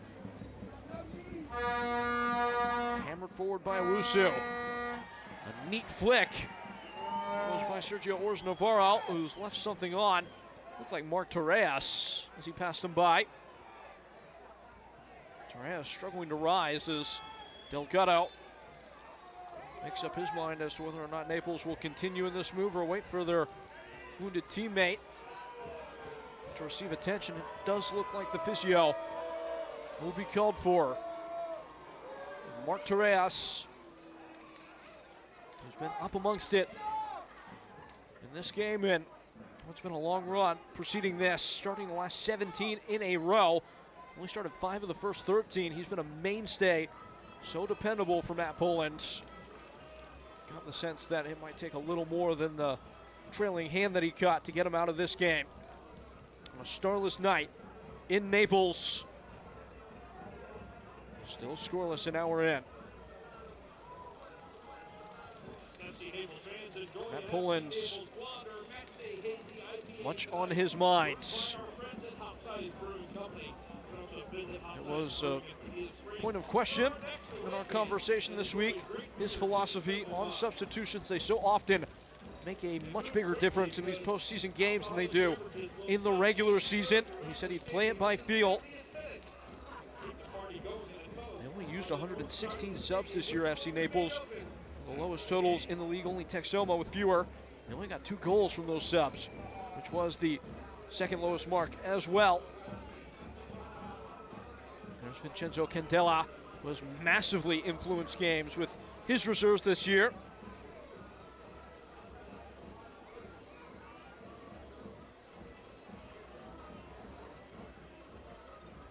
An Omaha team that had only gained 1 point from trailing positions when Candela took over. Since that time, they have now gained 9, which is the joint most in that time period in the division.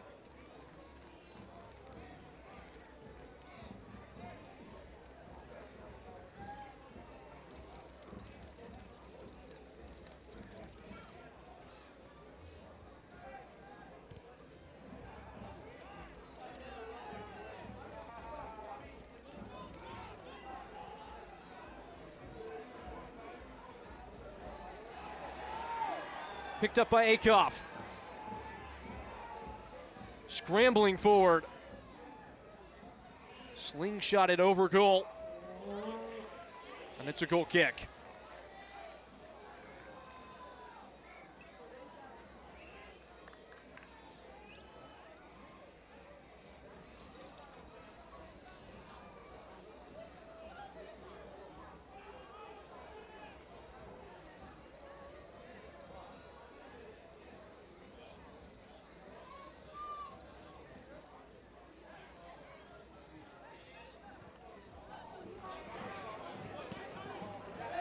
Snatching at it at the touchline was Ostrom. It escapes him. It's a throw-in. Henderlong engaged with Owusu. He does win that battle. Carson Henderlong with little access to the game so far.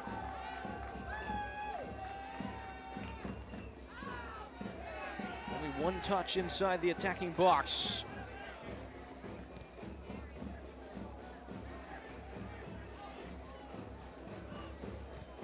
Served in by O'Connor. Henderlong sets to Reyes! Kept off the line by Rashid Nuhu!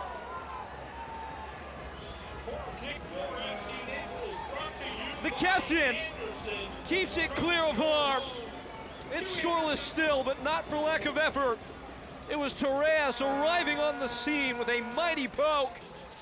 Unable to muster enough strength to get the better of one of the league's all-time best, Rashid Nuhu.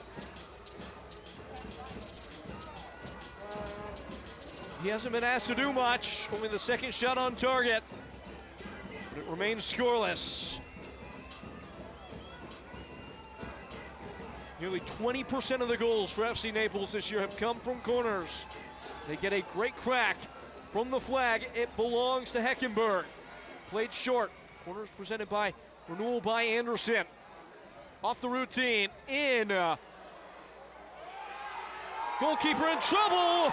Off the bar, Dangler's missed everything, miraculously. He was at full stretch. Nuhu, in flame, thought he was interfered with. There was a great pause as everybody waited on the whistle. It never came. It was a well-shaped ball that Owusu put a knock onto. Nuhu was unable to keep it clear. Was backing up the whole way and just flapped at it. Hits the underside of the bar for Dangler in the final phase of play to flick it over goal. Best chance of the night, bar none. unpunished by FC Naples.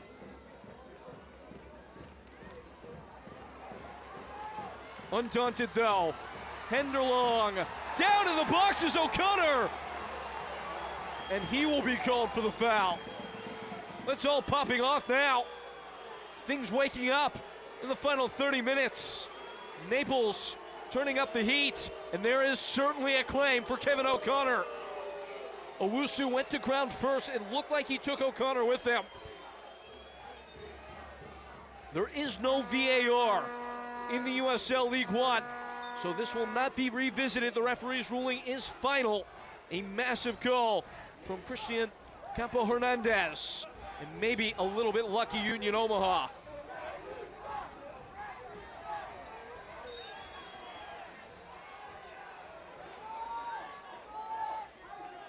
Dangler is down. Naples finally in rhythm after what was a stagnant first 60 minutes. Vincenzo Candela maybe sensing the game ebbing away from his group. Looks like he's set to throw in his first substitution. It is the wily vet Pato Boteo Faz. Not scored in his last 6 games, but he scored plenty of his goals in these late stages in campaigns previous. Scored in the last 2 games last year for Las Vegas Lights. As we take a review of what was called not a penalty, just another assessment, another reminder there is no VAR. It certainly didn't look like Kevin O'Connor, who was called for the foul there, incited the contact. Owusu lost his balance, at least from the available angles. Certainly looked like he took O'Connor with him. Referee, it was always a tough job for him. Important to note, the lino on that side was on the opposite flank, so not with the best vantage either. You probably want them making the safe and not game-defining call there if there's any indecision, so well done in that regard by Christian Campo Hernandez.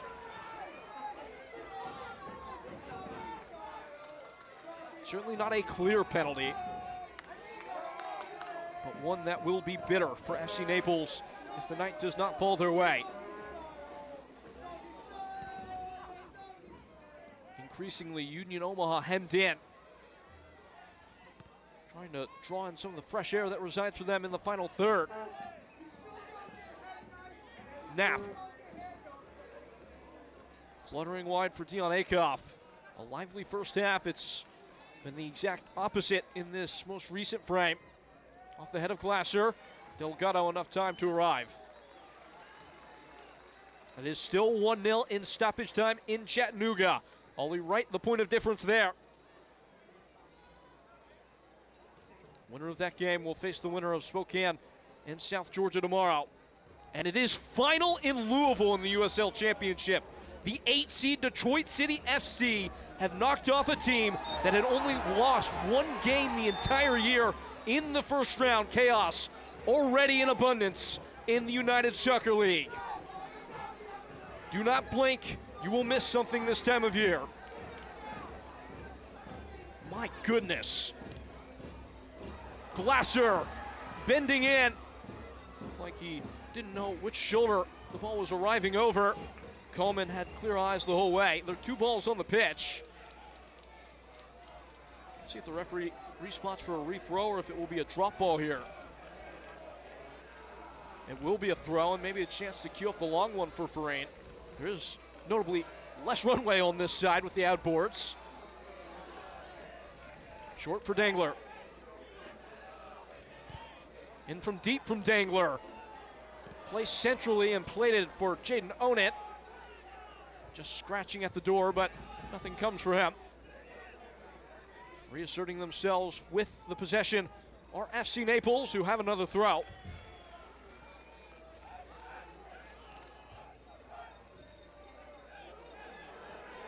Heckenberg connecting with Henderlong. Carson Henderlong cars it high. Well, Naples have had 60% of the ball in this frame after only having 44 in the first half. Starting to turn all the right dials and put their opposition to the screws. Matt Pullen and his bunch. It is so crucial in this sport to cash in your purple patches. Make the most of momentum.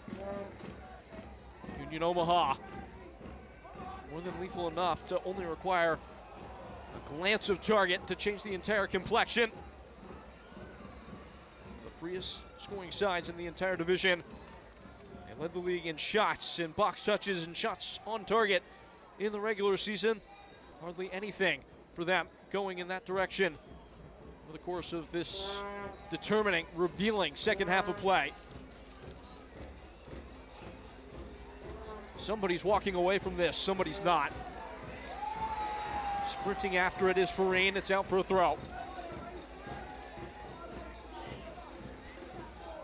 Union Omaha with high hopes of becoming the first repeat champion in league history.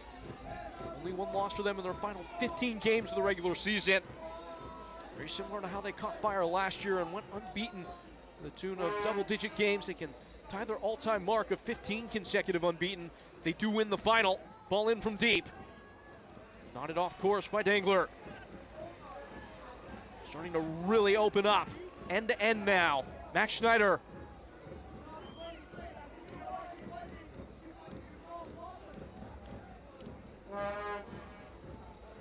Dion Akoff at full gate. And meeting the moment was Julian Cisneros. Defensive cover when requested. 20 minutes left to it.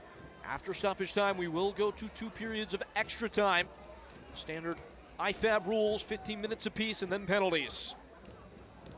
No golden goal. Just whatever shakes out after that extra half hour. Not there yet, though. Prosper Kasim.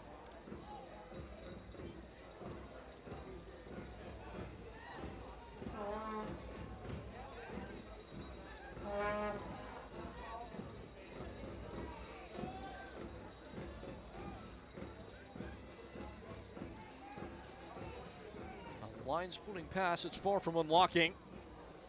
Haphazard bit of clearing from Cisneros. It's put Max Glasser in a bind, but he works it out quite well.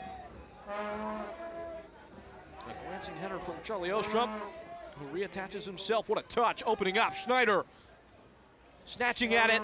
Sergio Ors Navarro. It comes clear of everybody. The diving tackle is clean. Kevin O'Connor, brilliantly done. And now Mark Torres lifting a ball, launching forward. Andres Farine, their first ever goal scorer, playing provider, cutting clear of Coleman. He's brought down. Coleman pleading his case to whoever will listen. And he does so successfully, no call. Getting feisty, certainly physical, but Farine's gone down easily. He's a little bit fortunate, already on the yellow card. Referee's deciding to give him nothing there. Could have awarded simulation if they chose. Again, you would always rather something like that not be the determining factor in a win-or-go-home game, but we've seen players sent off for less.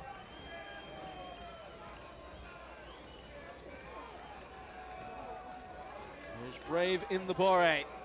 The supporter group for FC Naples have hardly ever seen their side lose on this patch that they own.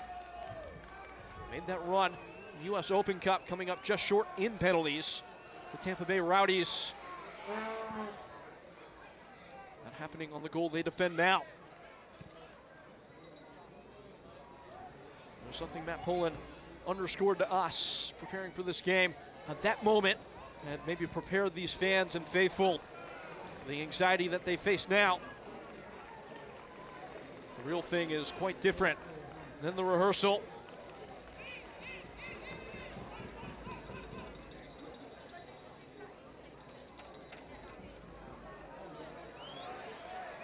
A tangle.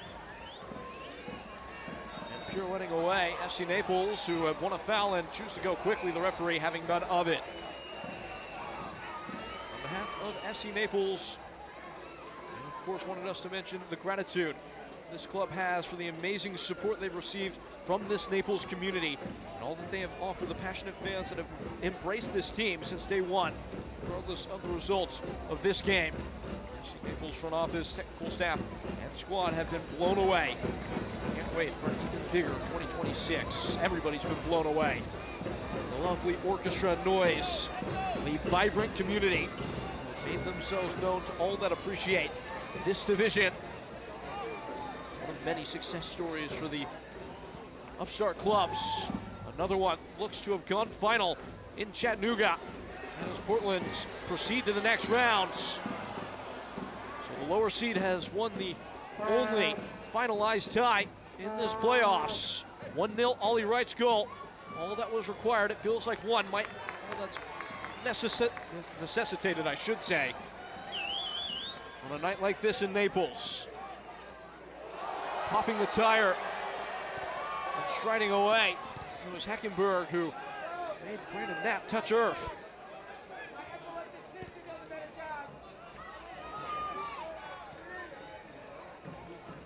One quarter hour left.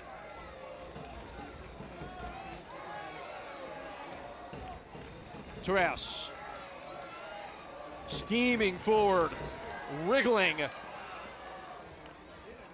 Punched away by Union Omaha.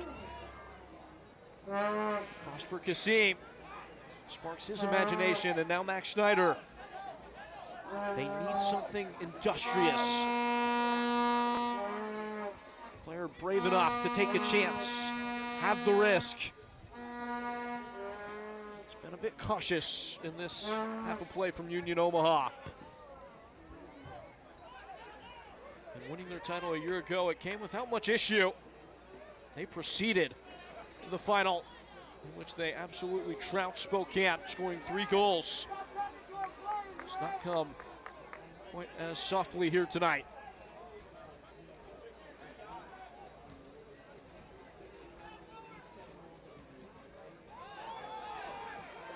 O'Connor angling wide. It's kept in play by Farine. It sits up for him. He loses his footing. Omaha the other way. Chopped down is Ostrom. It's O'Connor who went in stiffly. That's a yellow card for the veteran.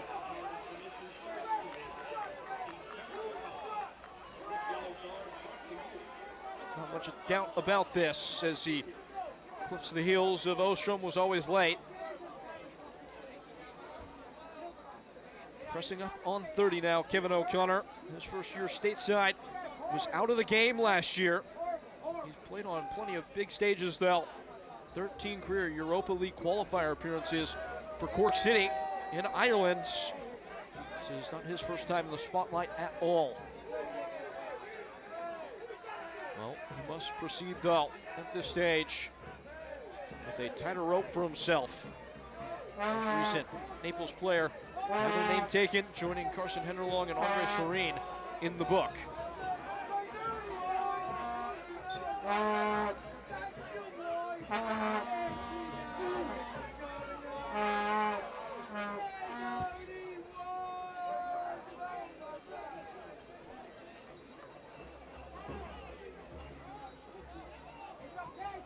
Seems as if Chelo Martinez has been recalled from those bouncing in the bundle of reservists that are readying.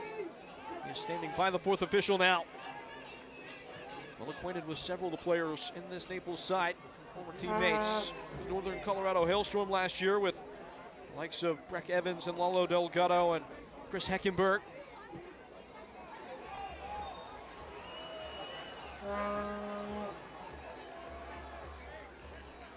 Akoff, one put off his fine footing, and it's a free kick for Union Omaha. What could be prime real estate for some well-spotted service. This will render the opening, it would appear, for Chelo Martinez.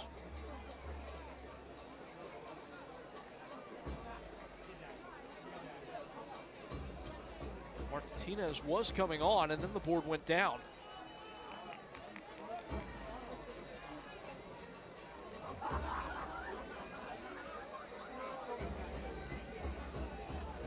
Ostrom, the option.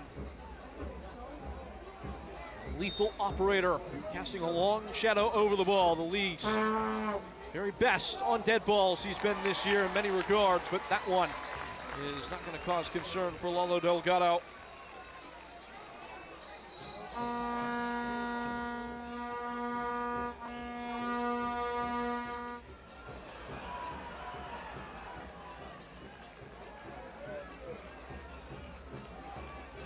felt like it was waking up and has fallen back into the slumber that we saw in the first 45 minutes.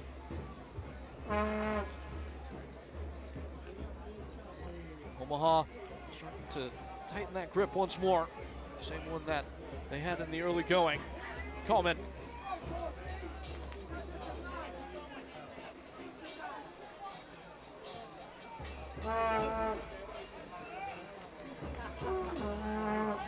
Chelo Martinez is back by the fourth official, so likely not a false start the next window. Nap.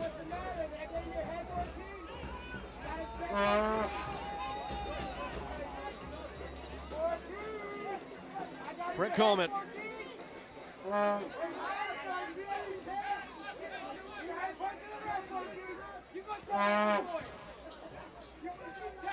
Sloping into Ostrom.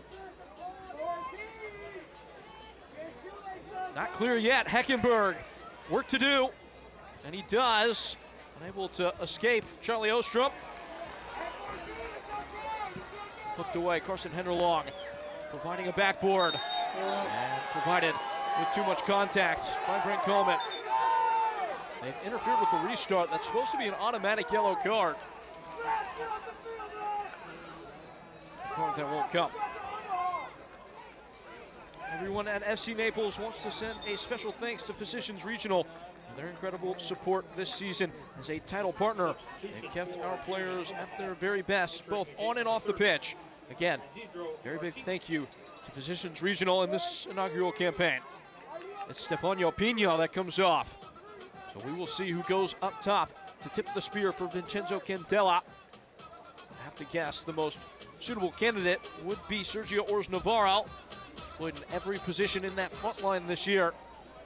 Chelo Martinez, more of a central focus and force in midfield. The substitution is presented by Semino Casino Hotel Immokalee. More in paradise.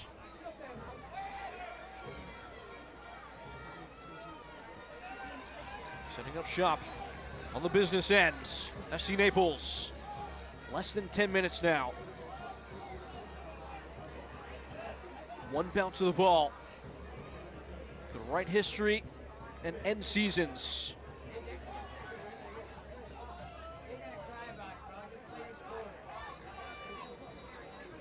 Swinging forward at full pace is Jake Dangler. Fighting off Pato Boteo Faz and daintily lifting one to the end line, in by Glasser, out by Ostrom. And Chelo Martinez and churning. Pato Boteo Faz.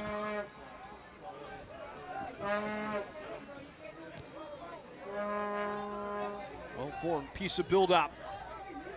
Union Omaha. Now they explore the far flank. Akoff.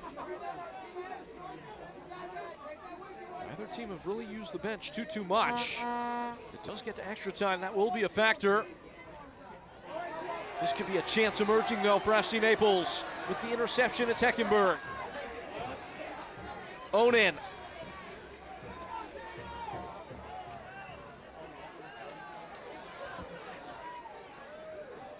Just a kickabout, rondoing in the mid-park. Now spotting Torres in a soft spot. Mark Torres! Kept out by Rashid Nuhu. It was zapped from range, and it's still there for FC Naples. Kevin O'Connor lifting in. Back post ball. Broken off at the back stick, but it will be a corner. FC Naples ignites in the final phase. Mark Torres forcing a save out of Rashid Nuhu. That was a mighty hit. The threat is not extinguished. Union Omaha with sirens.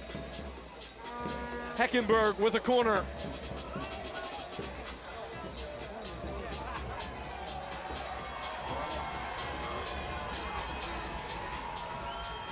Jake Dangler has 3 headed goals in his career. He is a menace in a spot like this. The corner kick presented by Renewal by Anderson. They all sense the moment. Not a butt in a seat. a stir in and around the penalty marker.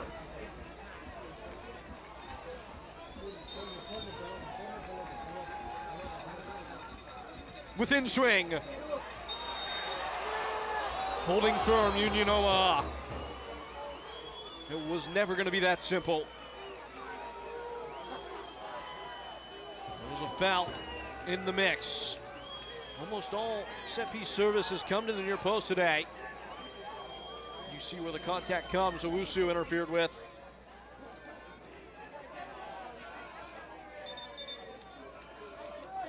It is the picking and screening actions that make FC Naples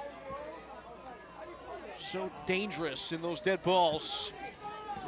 Very nice job of clearing a pathway, if you will, for the man designated to head the ball.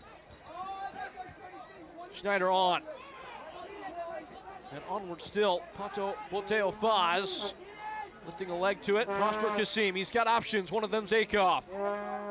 Dion Akoff weaving to the end line. Pato Boteo Faz pumps it wide. Was falling away from the ball as it arrived on his forehead.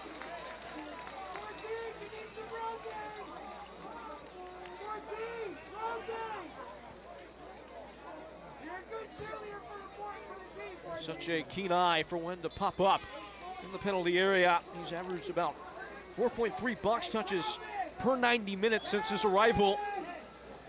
He has one there. Nothing that will stick, and although Delgado is on his haunches.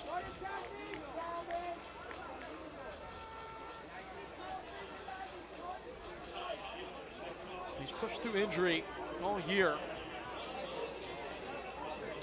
More than once, a game has had to be paused for him to be attended to. Of course, of this season, Lalo Delgado, their captain.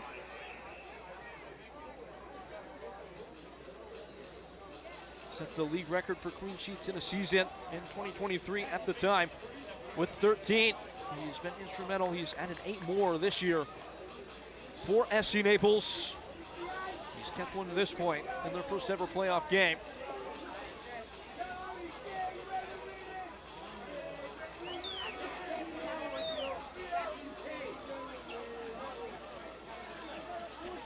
Trending towards an extra period. Again, there will be no golden goal.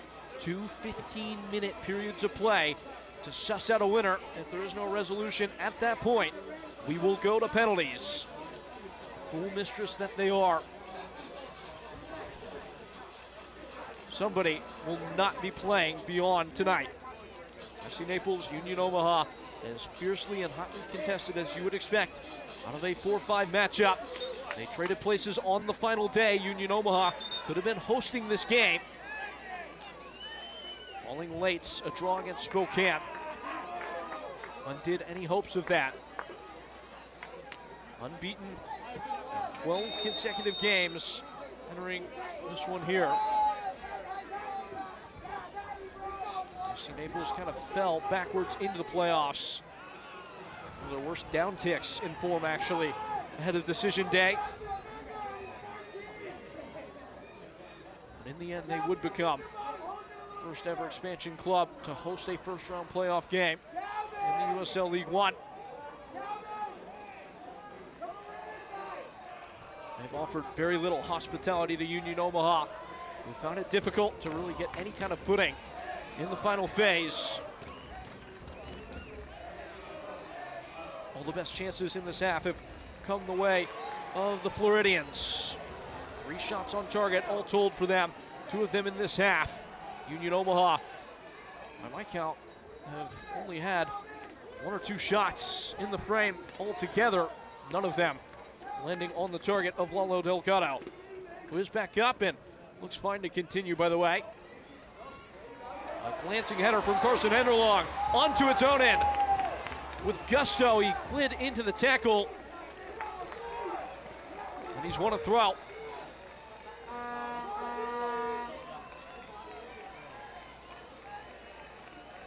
It's Cisneros. It's 2 minutes on 90. It's FC Naples with a chance. The reigning champs, Union Omaha, feeling the full weight of the crown upon their head. Backed in. potentially at the breaking point. Lobbed in by Cisneros.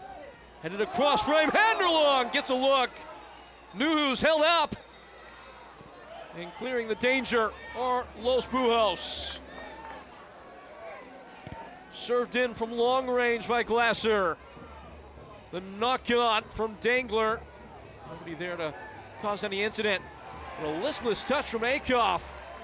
At least raise the hairs of those supporting Union Omaha. Handerlong pushes out a play and comes up with a grimace. If there is any area of this team where there is not any cultivated depth, it's at striker. Carson Handerlong has started pretty much every game this year, all but 2.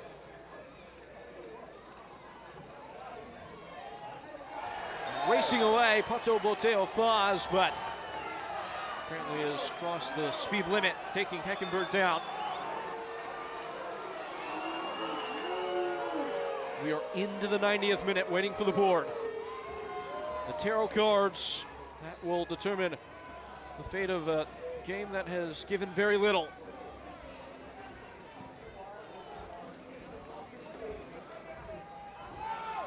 Who's going to win the second ball? The answer is FC Naples.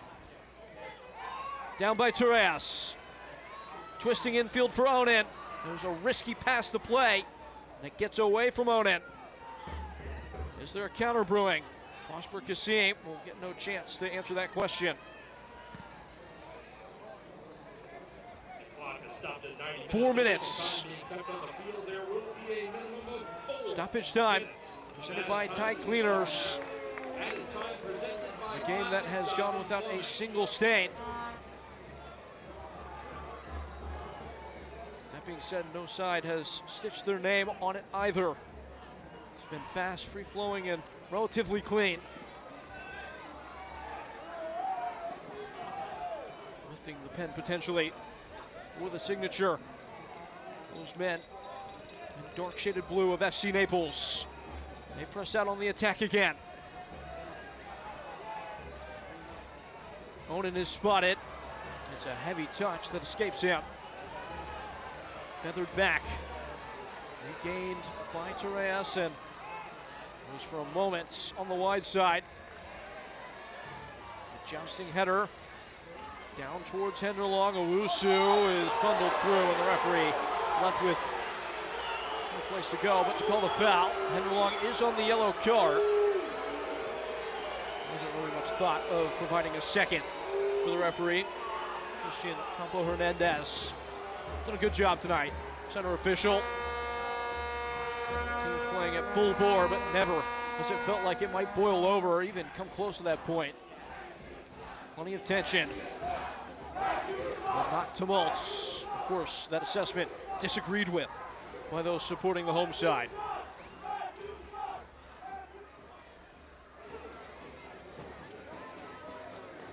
Tick, tick, tick. It turns ever closer to expiration and extra time. Soaring towards the end of FC Naples and plucked by Torres. Opening up in full is Glasser. The cavalry's coming. It's Max Glasser now and Andres Farine. On the 1-2, Glasser cutting in. Ors Navarro got the first bite. The second provided by Chelo Martinez and swept away by Charlie Ostrom. Omaha escaping and accelerating. Brandon Knapp. Kassim waiting on it. In by Prosper Kassim. At the back post. It's pushed off the line. It came quickly right to the threshold of Lalo Delgado, and he's pressed it off that very same threshold, and now a foul is called. Their captain is down. Lalo Delgado taking a blow at the end line. It was Prosper Kassim who played an unwitting ball to Pato Boteo Faz, who was trying to cross it. It came off a carom from Andres Farine, and then a foul at the end from Dion Akoff will halt the play and breathe.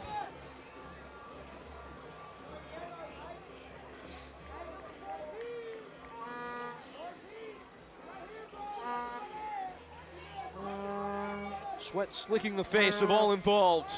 A yellow card is the call for Dion Akoff.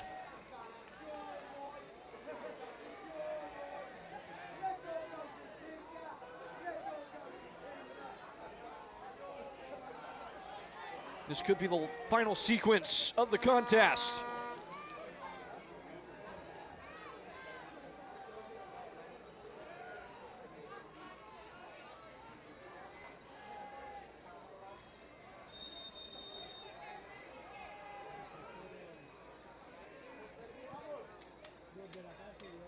On a high arc, off the head of O'Connor, falling freely almost for a moment for Carson Henderlong. And one last go of it. Heckenberg compelled into the area. Henderlong taking down Farine at it. Body's hitting the floor. The referee says carry on. And what's the word? It is a foul, not the final whistle. Extra time will wait a little longer.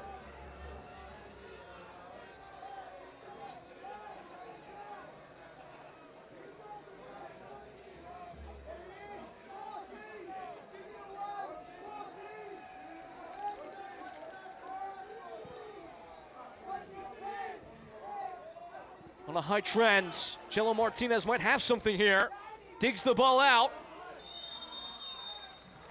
Unable to deceive the third official, though. And the lino on that far side is Sergio Ors-Navarro. And with that popping of the flag for offside, the question unpopped through 90 minutes of who will go through in this one. It is without separation that we meet our closing in Naples, 0-0 at the end of 90. Extra time on the other end. We set to step aside. It is scoreless here in the first round of the playoffs between Union Omaha and SC Naples. Much more to come. When we return, there will be a conclusion that renders one team carrying on the other ends. It all starts up this final phase of play when we return back here in Florida.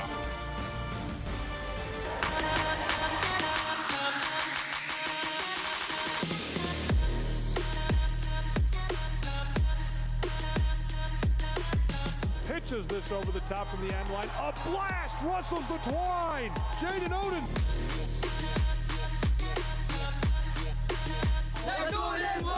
This is Oden across for Henderlong, and Naples in front.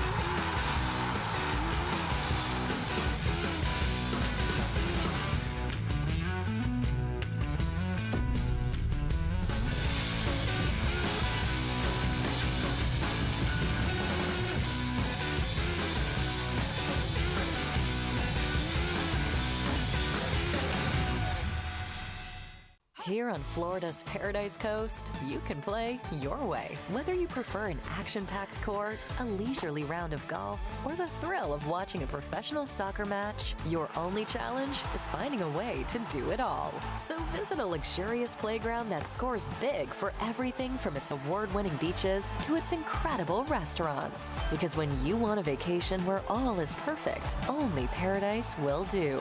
Naples, Marco Island, and the Everglades. SC Naples, their first ever playoff match, unable to be settled within the bounds of the regular 90 minutes.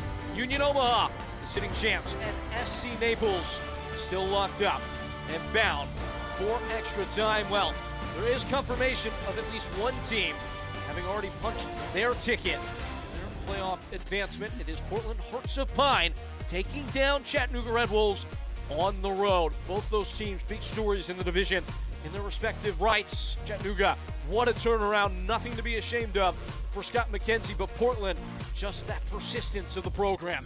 Always felt like they might have something to say in this playoffs.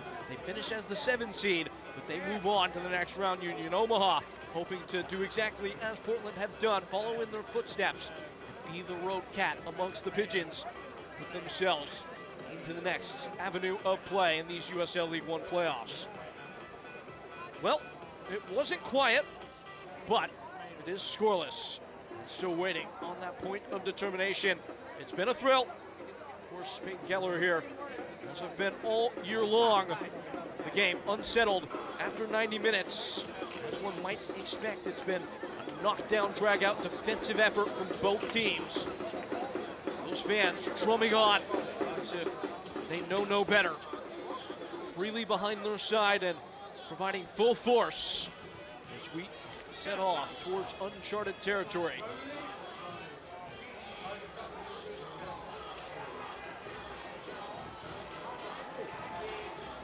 That was the big match that did go into extra time last year in the playoffs. That was Spokane lasting forward Madison in a game that finished 0-0. That went into the shootout. Spokane able to take the day on that and get to the final. Is that a blueprint maybe for FC Naples against the team that currently has the star above their badge most recently earned? Pat Poland's always cool as a customer. He will not be rattled on this stage. Important to note once more, this is a clash of the two youngest managers in the USL League One, both presiding over their first playoff match at senior level. Vincenzo Candela, 31 years old, Matt Poland, 34. There are players in the league that are actively participating that are older than both. A couple of key stops for the veteran Rashid Nuhu, most important player probably in that second half that saw Union Omaha under increasing pressure.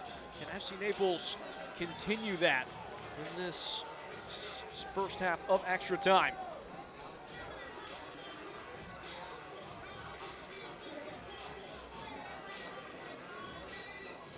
There's a bit of a buzz, a fizzing atmospheric tension here in Alligator Alley.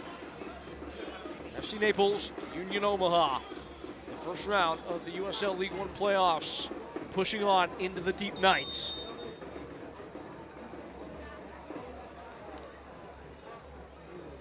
Two 15-minute periods of extra time, separated by a halftime interval.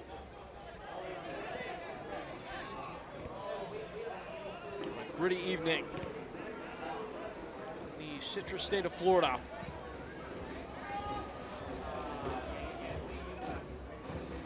Running away by initially Ostrom and then Chelo Martinez.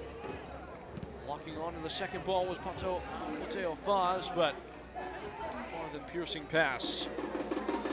Hooked back towards Rashid Nuhu, who picks it up.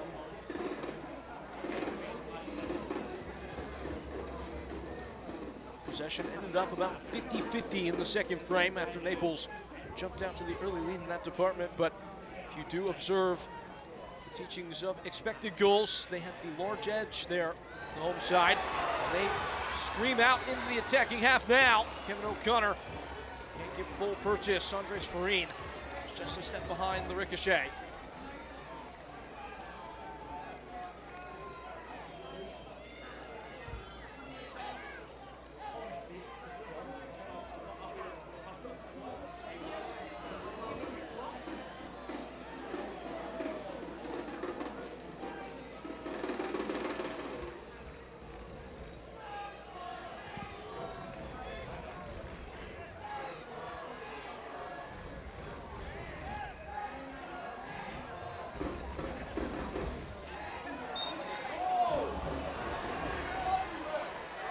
Tie-up that goes against Jay Nonan.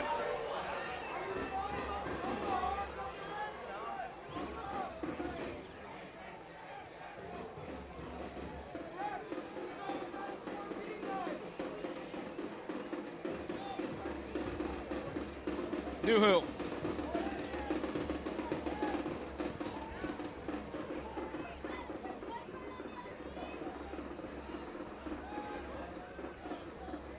Chelo Martinez. Prosper Kasim. Little wide. Out the foot of Brandon Knapp. Max Schneider, who's had little impact on the game. Midfield maestro of Union Omaha. Leaves it for Akoff. Takes a chance trying to dribble past Cisneros. Does retain it.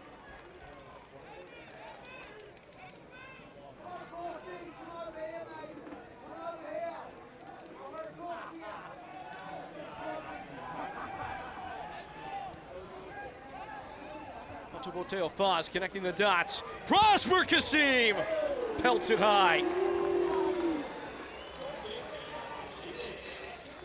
He only needed a half side of target to have the boldness to let it blow. He's found the rhythm in the end of this year, Prosper Kasim. Scored last time against FC Naples. Just couldn't keep that shot down. 4 goals and 1 assist in 7 career postseason games for Prosper Kasim. Not shy to the bright lights of this stage.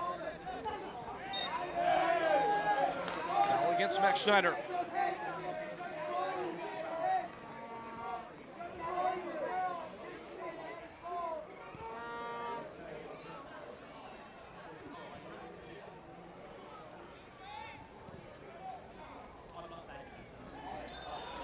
Side of Owusu. Foul is awarded again. It's against Carson Henderlong, who is on a yellow card. What's just happened here?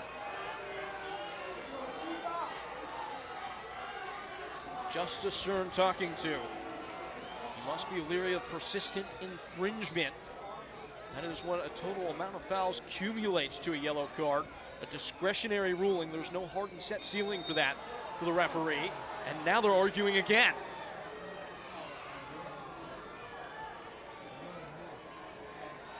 The star boy number 9, the breakout of this season in USL League One.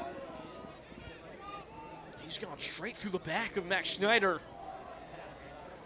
Fair to say he's been fortunate there. 2 fouls in quick succession, and the referee practicing some restraint in that moment.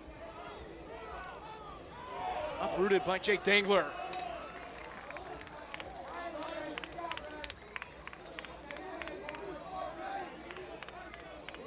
Five minutes into the 15 of this first frame of extra time.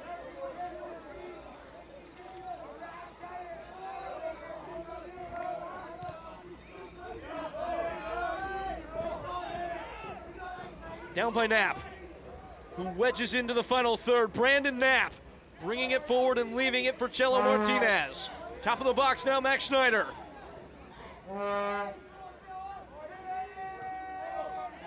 What is only the 3rd extra time game in Union Omaha history, drawing towards its pivotal points.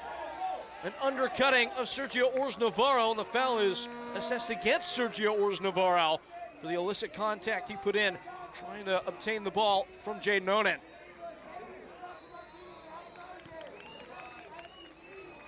Pato Boteo Faz amidst a thicket of less than friendly contemporaries. Worked out very well by him, and Carson Henderlong is exited from the game. It's Luka Perpa coming on, and this is almost assuredly precautionary from Matt Polens. Seeing how much of a nice edge the game is balancing on and not wanting his number 9 to be sent off. That is a gamble. Massive trust shown in Luka Perpa, who is not a number 9 by trade. There is no natural replacement for Carson Henderlong that Naples could deploy. Onan's onto it. Will be probably a much more shapeless, formless, rotational front 3 from here on out.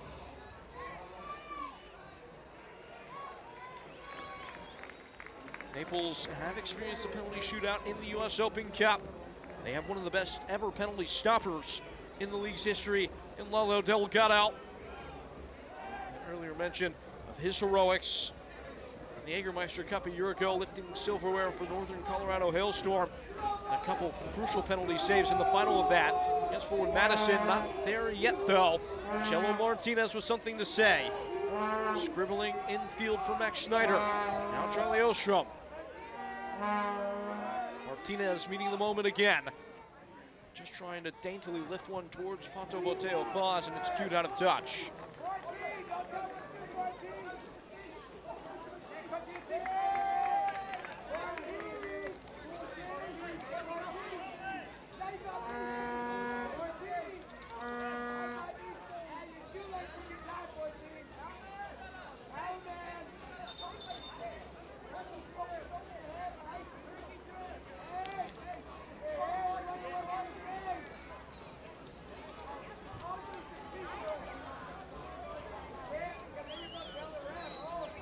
Stop play for a moment so that piece of equipment could be refastened. pushed in. Now with Charlie Ostrom. Running the ball on the touchline. It's stout defense. He's giving the ball away. Glasser. Torres. No Carson Henderlong to aim at or lead the pack forward on the break here, having just been subbed out. Stung over the top. Picked up. Advantage being played. It never comes. Free kick, yellow card, Prosper Kasim.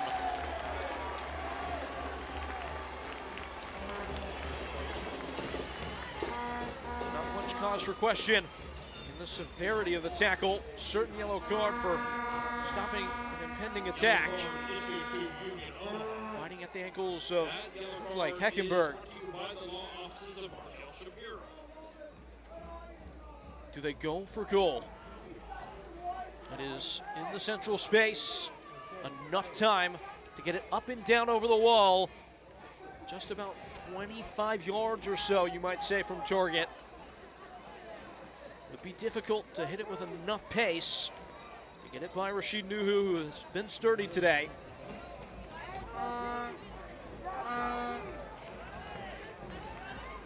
The most experienced goalkeepers in these settings in USL League One history. Has been the guardian at the gate for all of Union Omaha's escapades. Playoffs previous. It's Dangler as well as O'Connor. 100 minutes played. Jake Dangler. It was hit with the right kind of conviction. It hits off the top of the wall. It's a corner. Brought to you by Anderson. Trust your home to Anderson. 8 corner kick goals for them, the second most in the division for the Neapolitans. Kevin O'Connor draws back his bow.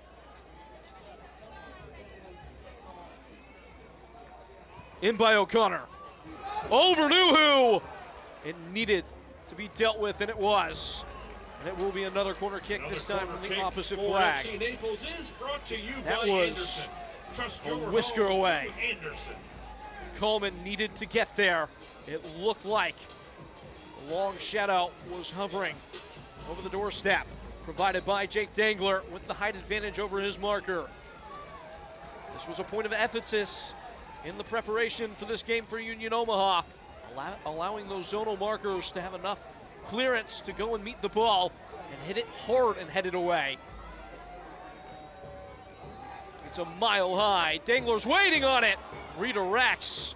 It already come back down to earth with the awareness to meet it with some contact, and passing word for Max Schneider on his retreat back to his own ends.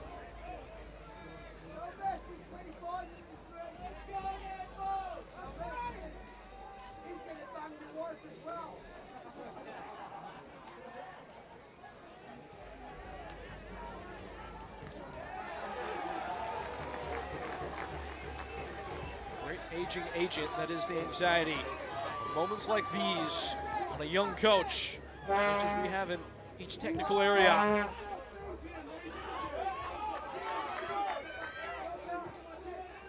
The Naples program that's yet to feel the real sting of a season-ending defeat. Union Omaha hardly has as well. Standard being championships for them, having won 2 already, and the most recent. Who will win this war of wills, the great tug of war of this first round of the League One playoffs, now in extra time and closing in on the final fanning flames of this first half of this period.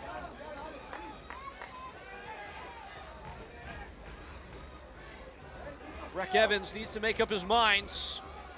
Returns it to Lalo Delgado, the safety valve.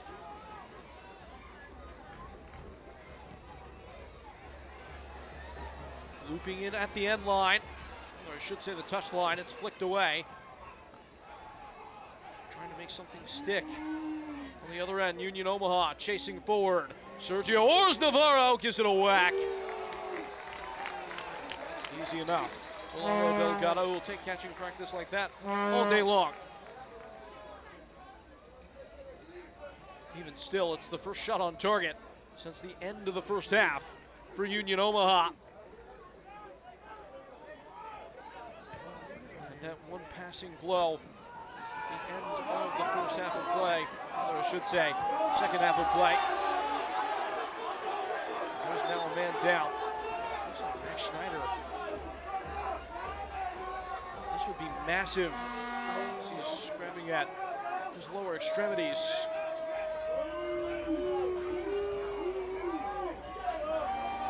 Put in what has likely been an all-league campaign this year. 3 goals, 3 assists, but such a metronomic force in controlling the attack and setting the tempo of a game.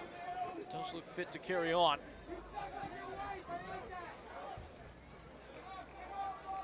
Kevin O'Connor assigning himself and springing wide. Such a well-shaped ball for Cisneros. And Akoff holds his grounds. Not done away with. An overheaded clearance from his backside from Prosper Kassim. Just as it looked like trouble might be afoot. Marcin Henderlong exited from this game. Tactical decision by Matt Pullins. One less target to aim at, as it looks like. Once more, Max Schneider is struggling.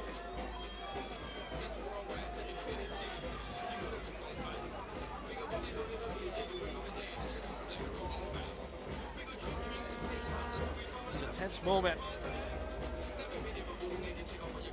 Tensing up a little bit. Max Schneider looks like he's sampling what is likely an energy chew. Almost looked like a pack of mustard.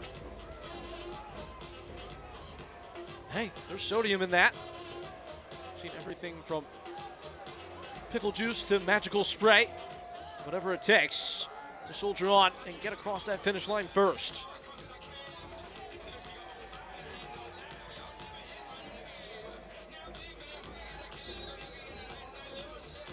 Everybody enjoying this moment. A rare chance to take in the scope of the stage that we've arrived at for those players on the field. Not without much pause for them.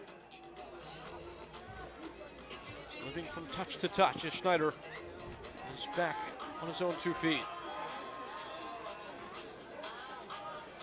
It's a long throw, and it will be defended by only 10 men for Union Omaha. Schneider must wait to rejoin.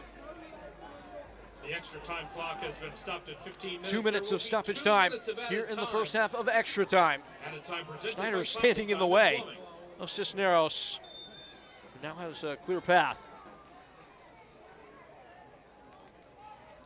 Hurled in, once more at the near post. Bounces around with a raucous ricochet and comes out for a corner as Schneider will stride back out. Naples have drawn closest on these dead balls.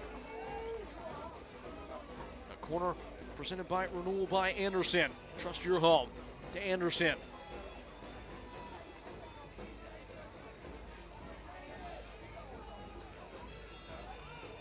Kaleidoscope of bodies at the penalty spot. A ball in.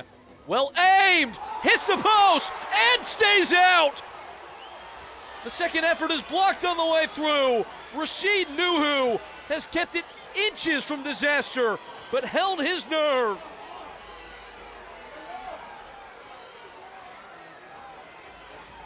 His touch is telling.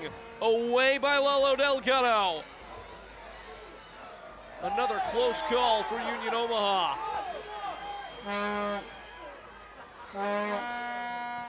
Hurled away by Breck Evans, not taking anything to chance. Ostrom. And over with. It was as close as it could come. There in the final moments, the final breaths of the first half of extra time. This is precisely how close it came. Off the post and off the foot of Rashid Nuhu. Plenty of hungry mouths and wide eyes waiting for it. In the breach, ready to stick it home. Had Nuhu not had the heads up notion to kick this away. Marine was unmarked as well as Breck Evans, both almost certain to steer it home and make it 1-0, but it's not 1-0, it's 0-0 as we hit the intermission and collect ourselves for an all-important second half. of extra time. That is up next when we return.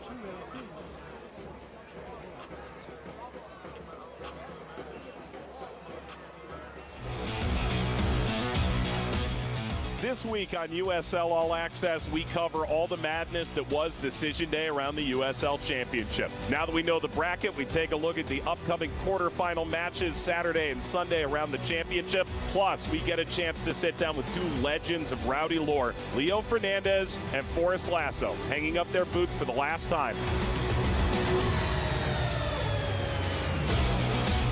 It's great to win against an MLS team, but we'll do that any Wednesday, any Saturday. It's our house. No one comes into our house and beats us. If you're against us, it's not going to be good for you. But if you're with us, it's the greatest day you ever had.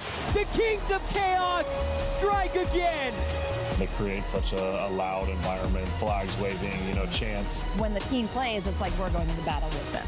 It's always sort of that New Mexico underdog story, just waiting to happen. It all comes down to this. All the efforts, all the exchange that preceded this moment in the first round, the USL League One playoffs. The second half of extra time between Union Omaha and FC Naples, a gridlocked, gritty and scoreless still affair between the team that has set the standard in the USL League One and the team that hopes to set their own. FC Naples, their inaugural campaign, the first ever side to host a home playoff game in the first round of their maiden voyage. Still charting a course deep into the night. 41 results having yielded on the evening. Portland Hearts of Pine, the lower seed, taking down Chattanooga Red Wolves. On the other half of the bracket, there will be two more games played tomorrow to determine how everything else shakes out.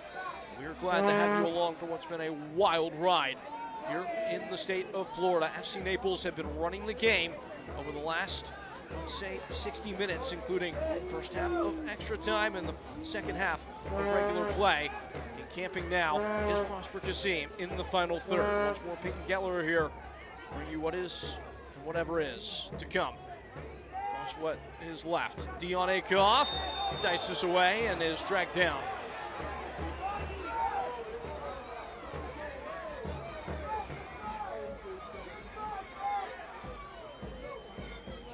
Yellow card has been issued. This could be a very dangerous free kick. It's given away somewhat cheaply. Akoff immediately hurled himself to ground, sensing the contact.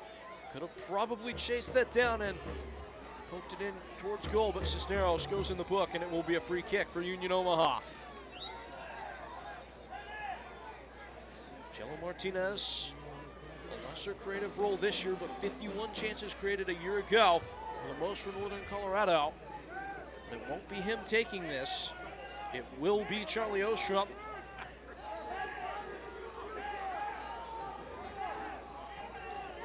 Team's leader in the chance creation department with 54. So second all-time for a single season. In crosses this year only to Nathan Messer of Portland Hearts of Pine as well throughout the course of this campaign. He has the right instruments, and he is ready. In by Ostrom. Headed away from threat, down the Prosper Kasim. Peeling back towards Akoff, who's immediately met by Jaden Ronan at full pace. Brandon Knapp. Delgado rising and catching it in the breadbasket as Owusu gave it an inspection.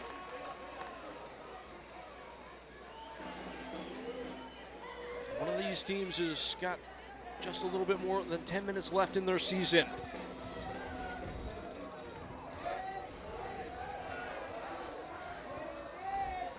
Nuhu.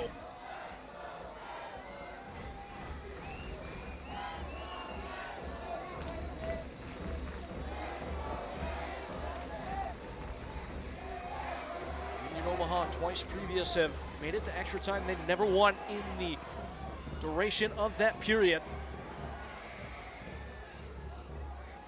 In fact, they've never won a game that's gotten to this stage in a playoffs, having lost most recently to Charlotte Independence. At the end line, crossed across frame.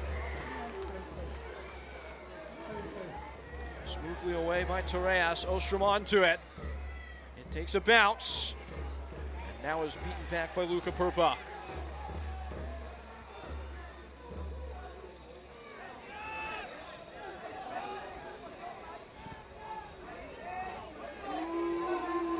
terms and conditions, Union Omaha. Prosper Kasim. Prosper Kasim still allowed to turn and shoot. It's blocked by Heckenberg. He did so well to keep his arms down and prevent any call for handball. And now there's big time space for FC Naples. Luca Perpa and Andres Farine. Heckenberg stills the heart.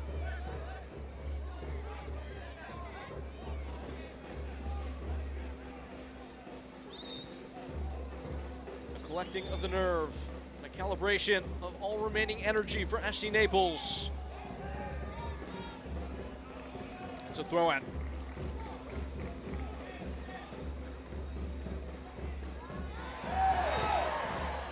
Trudging through in the tackle, it was Brandon Knapp who will evade any yellow card.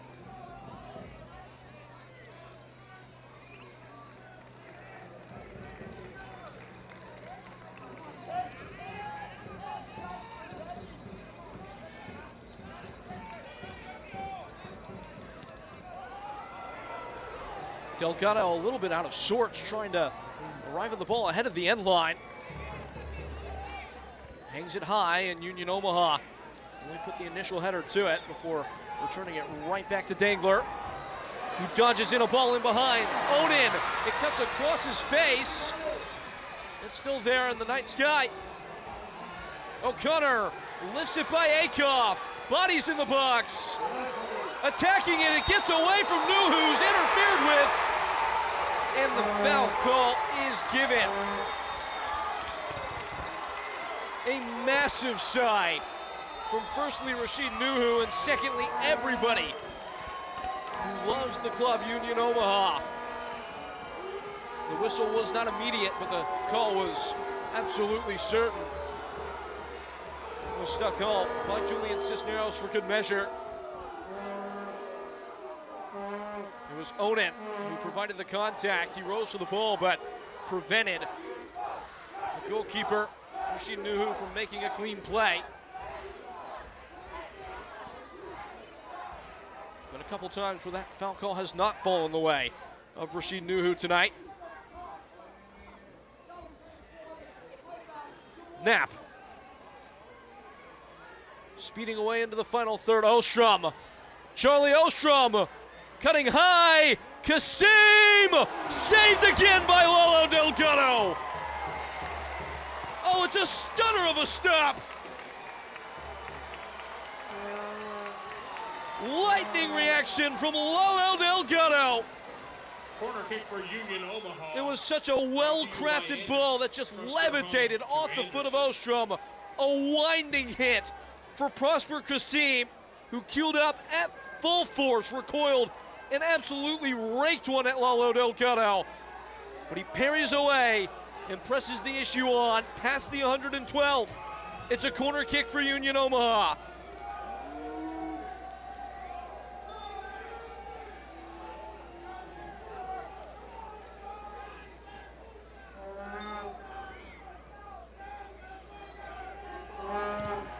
Hurled in, looking to square. Delgado, that's much easier. He's grateful for that fact.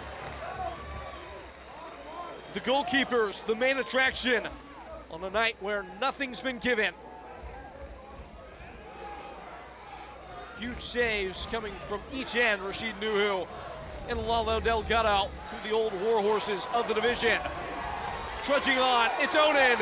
Jaden Oden's shot is blocked. Not an inch, nothing, coming without contest. A desperate defensive game. And still 0-0, not for lack of trying. Corner kicks, as always, presented by Anderson. Trust your home to Anderson, and trusted is Kevin O'Connor. Lashing in. Stung away. It's headed on! It's Breck Evans! It's offside. Twice now a goal disallowed in the period for FC Naples. but little cause for question about that. They will still boo, but Breck Evans was certainly beyond the last man as the ball was headed back across. Now the curiosity is, had he been played back on by Owusu, was the offside against the initial squaring header? It matters not now. Torres.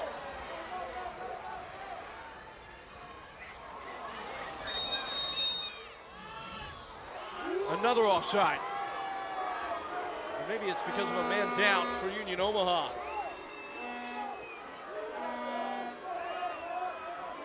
Prosper Kasim has given it a right go all night, starting to tense up.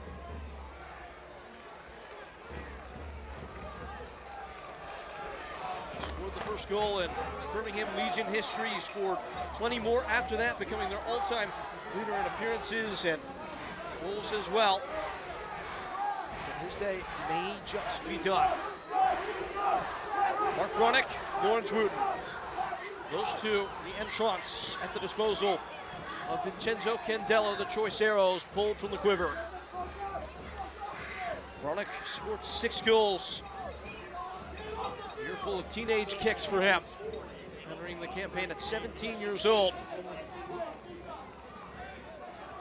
And it is the veterans that exit. Dion Akoff coming off, likely meaning Brandon Knapp will swing over to fullback, a position that he's played quite a bit over the last 2 years. Brock will be in the heart of that attack, likely playing the 10. Now vacated spot of what you would have to imagine is Prosper Kasim, and there is confirmation. Huge spot. The gravity of a massive moment falling on the shoulders of those two men. 5 minutes left, less than. This should all be chalked back into the calculation. The abacus work to determine how much stoppage time will be at the end of extra time. Bronick, his first touch. Mark Bronick still smashing it across, boomeranging into the reach of Chelo Martinez. Ostrom lets it escape him. Now Farine. Andres Farine with the overlap coming. A big tackle from Max Schneider. Had to get it precisely right, he did.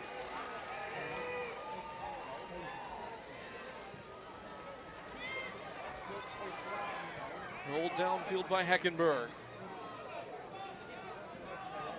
A tie up and with a knot between the shoelaces of Luca Purpa. Max Schneider, the call will go against Luca Purpa.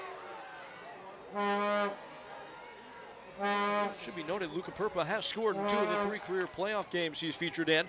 Those coming in the MLS Next Pro for Chicago Fire 2, where you would have likely seen Max Schneider a couple of times. Battles down the ages between St. Louis City 2 and Chicago Fire 2 in that division. Those two players now making a massive impact. A massive moment here in USL League One. Looks like Vincenzo Candela will make one final change. Max Schneider is down.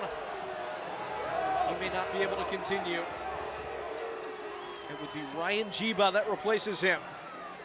Jiba is waiting in the wings. Whether it's Schneider that comes off, the question to be answered. That answer is yes. So Jiba, who is naturally a fullback, comes on. Charlie Ostrom will also come to the touchline to receive instruction of how to coordinate the team now. Previously had set the league record for a transfer fee out of the division. He went to Minnesota United. Never really stuck there. Came back to Union Omaha midway through last year.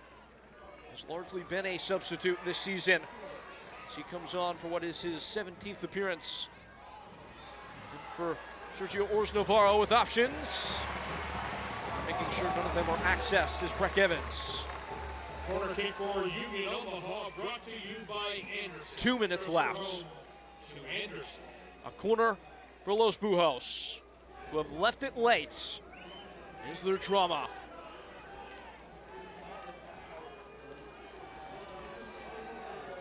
They rehearse the details of moments like this quite well In by Chelo Martinez, goalkeeper hemmed in. Probably needed an interaction at the near post, and actually that is not the fact, as a foul would have deadened the play regardless.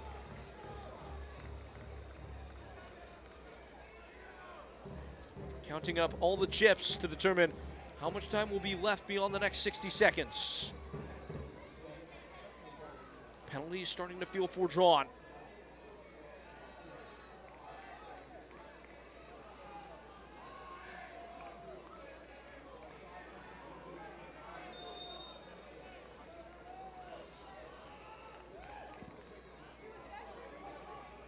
Paulo Delgado doesn't look like he's got full range of motion as he kicks directly out of play. Now Naples have a pair of changes to make. Is this in preparation for penalties? It is a triple sub. So almost assuredly, with penalty kicks in mind, it will be Gustavo Fernandez, Tyler Pasnick, and Ian Garrett. Ian Garrett has only made the 18 once since September. He's only played 24 minutes in that time period and 2 appearances in October. Pasnick often used in this substitutory role.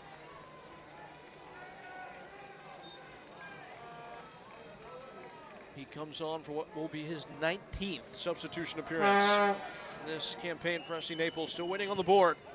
We're into the moments beyond the 120th. It will be 3 minutes of stoppage time. Resolution requested. Union Omaha, FC Naples. Neither have found the back of their respective nets. Squirming towards the touchline. Ownership lies with Omaha. Pato Boteo Faz taken off his toes. It will be a throw-in.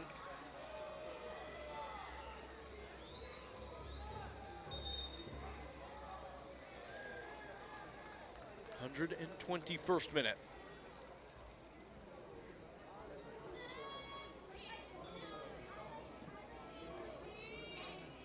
Breathing in the atmosphere and any fuel that might be offered in the form of oxygen. Charlie Ostrom, as you might suspect, is the case universally amongst those players in play. Lalo Delgado's back down. This could be a massive moment. Joel Serrano is the backup goalkeeper in the league. He has only played twice this year. One of those times he got sent off. His lone start of the year coming against Portland Hearts of Pine. He is up and bouncing. Lalo Delgado is the expert in facing penalties. Is his day done? He looks up with a forlorn gaze into the face of his opposition and former teammate Chelo Martinez.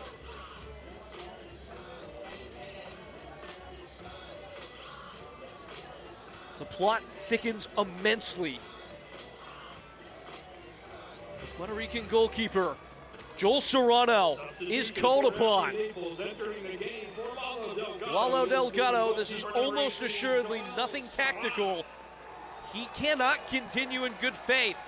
Nursing the injury, they will trust their chances, FC Naples, in their final moments to Joel Serrano, the backup goalkeeper.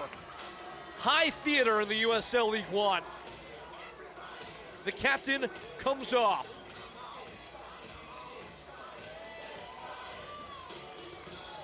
Sit with that fact for a moment, and then remember the game's not over. We were only about 30 seconds in to the added time in extra time. So, should serve to understand that there should be plenty of opportunity here for Union Omaha to test the gloves of Serrano. Hit towards goal immediately, and it carries just narrowly wide of post. Serrano treated that with maybe a little bit more lackadaisical nature than that was worth.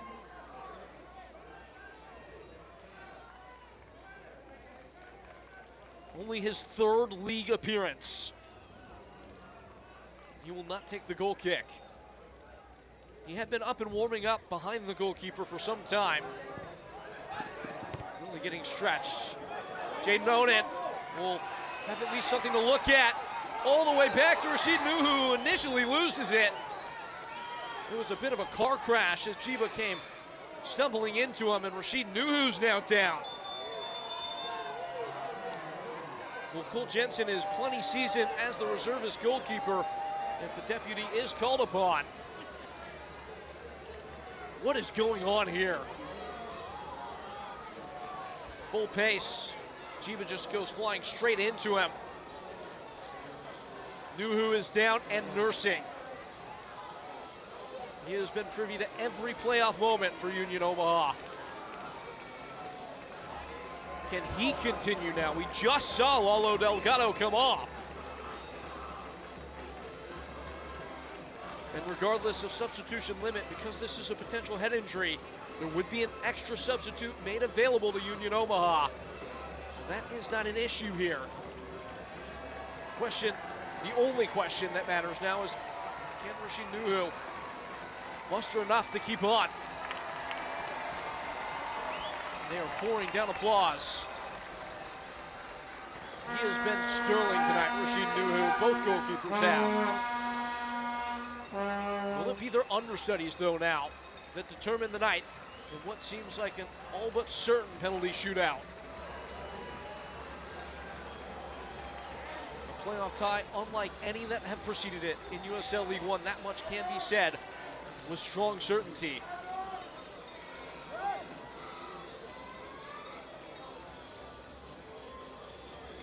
Nuhu has been checked out. He has passed the initial testing. Union Omaha can't make a change after the expiration of extra time, so if they are going to make a swap, they must make that choice before we get to the end of the line.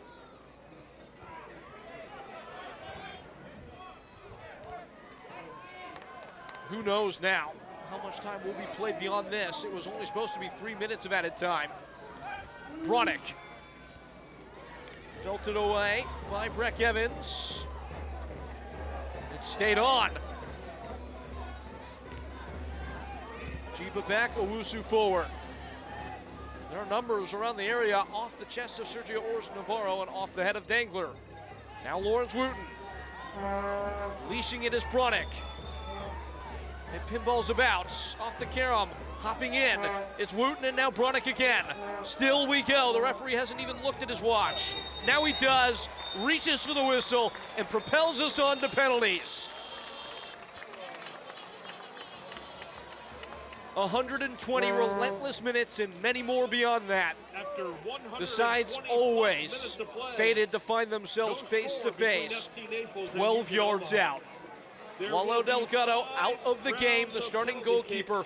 He did provide the save of the match in extra time. A stop that kept it scoreless. A ball that looked like it had eyes for the back of the net off the foot of Prosper Kasim. What a stop it was. It will be his deputy that takes FC Naples across the line, if that is to be, in the shootout. The save of the match, brought to you by Carter Fence. Collect yourself. Pulse pounding in the first round of the USL League One playoffs. Stalemated, far from stale. Naples and Omaha. Omaha's title defense starting on the road at the home of an FC Naples side that only twice have been undone between the four lines of this venue. Omaha, the only team in the league to twice lift silverware, trying to become the first ever to go back-to-back. Any dreams of that could become nightmarish on this night after Halloween if they're not the one to outlast in the shootout.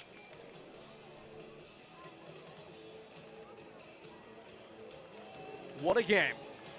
What else can you say? Omaha breezed to the final last year, never was in question whether or not they would hold a result. Didn't trail for a single second of that run. They have had to fight for the driver's wheel today and never really gained it in full. FC Naples, their first taste of playoff action. It could be as sweet as it comes. It could be indigestible. Again, it is the backup goalkeeper, Joel Serrano, that has been tapped, only having seen about 4 or 5 minutes or so of live action, all coming in stoppage time, in extra time. A mammoth moment for the young man, the Puerto Rican.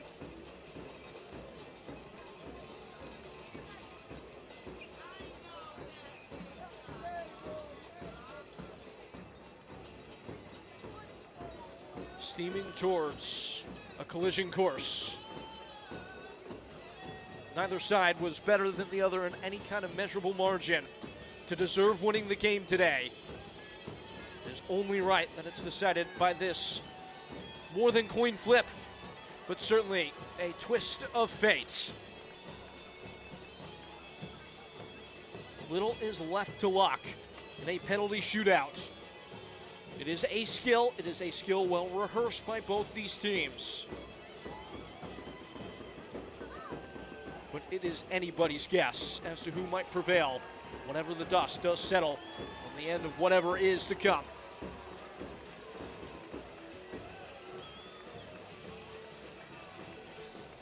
Both teams have found themselves pressed up against the ropes, if not on the canvas itself. Both teams have had the chin strong enough to keep swinging. They will swing away ahead of the bell in the final round, the shootouts.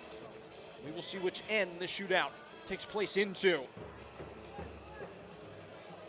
The right side of your screen is where the Naples supporters are. That is where everybody looks and convenes in mass. A perfect view for those unruly supporters, I should say. Matt Poland's team.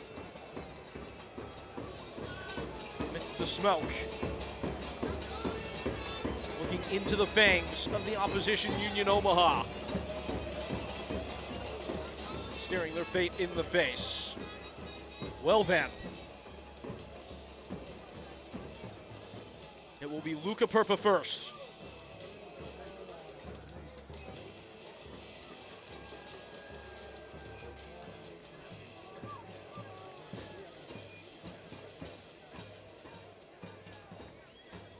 Rashid Nuhu, who took that little knock at the ends of play. A sequence in which he took a bump on the head. He will still be the goalkeeper here. He will be called upon for his granite resolve.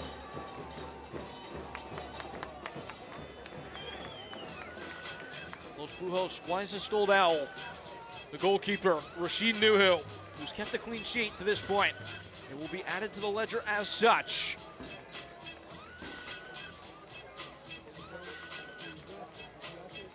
Now he can really make himself the hero. Luca Perpa has converted all 3 of his last 3 most recent penalties. 1 to the low left, 1 to the low right, and 1 right down the middle. He goes straight away and seams one in. Centrally and in the spotlight, Luca Perpa throws the gauntlet down. Rashid Nuhu not given a second chance to think about where the ball was going before it had come across his threshold, passed him by, and put itself in the record book as a goal ahead for FC Naples to define the conditions in the shootout. Luca Perpa, all importantly, sets the tempo.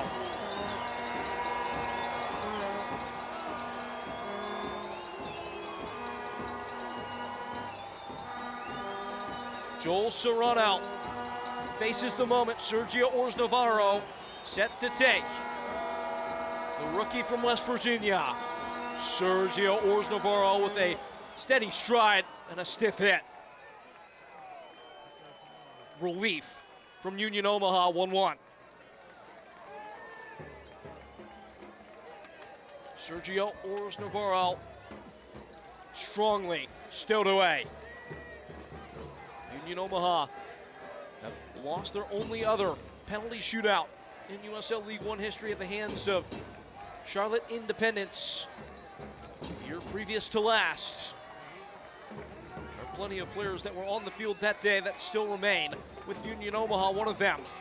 In goal right now, it's Tyler Pasnick, who was subbed on just ahead of this very same shootout that will take the effort from Matt Poland and his team.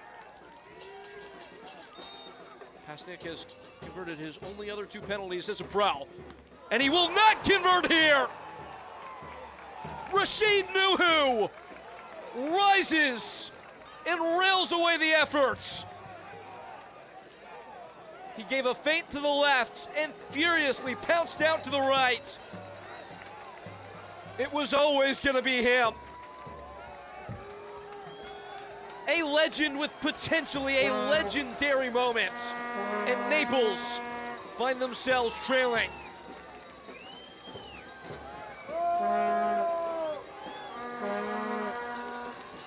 To confirm the edge, Ryan Chiba. His first professional penalty. Chiba goes and hits the post.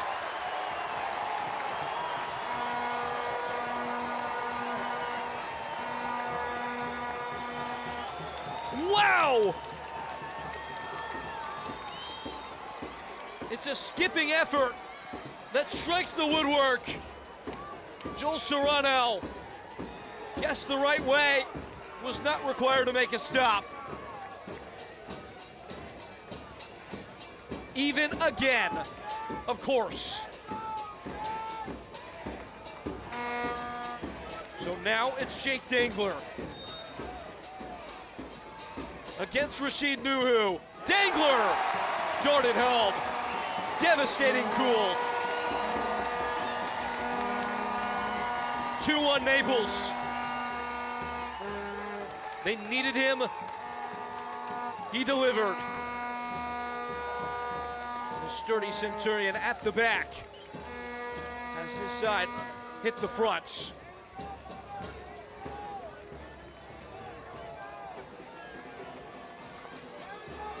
He's left the challenge at the foot of Pato Boteofaz.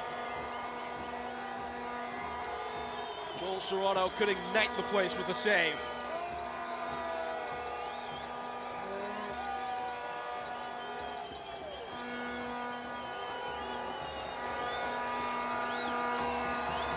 Pato Boteofaz fizzed in. Furiously hits.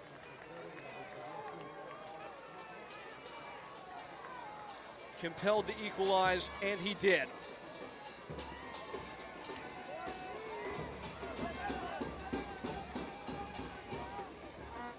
Foley got his foot around that and caressed it into the corner.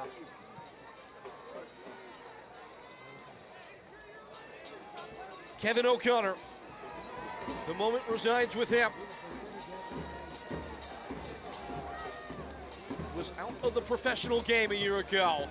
Naples renewed his career. Can he return the favor to those faithful behind him? The crest that currently resides over his heart. Nuhu, his naysayer. This is Kevin O'Connor for FC Naples, saved again! Rashid Nuhu!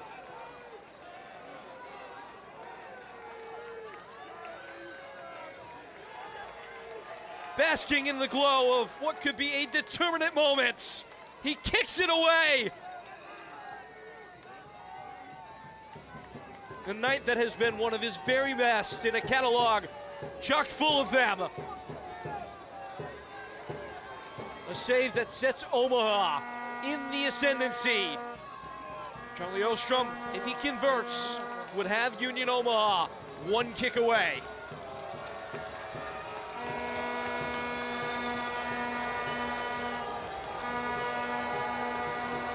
Joel Serrano bouncing. Charlie Ostrom, saved by Joel Serrano! And he very well might be their savior at that. Subbed on at the end of extra time. And up for the moment to make it his own. A stiff and strong paw.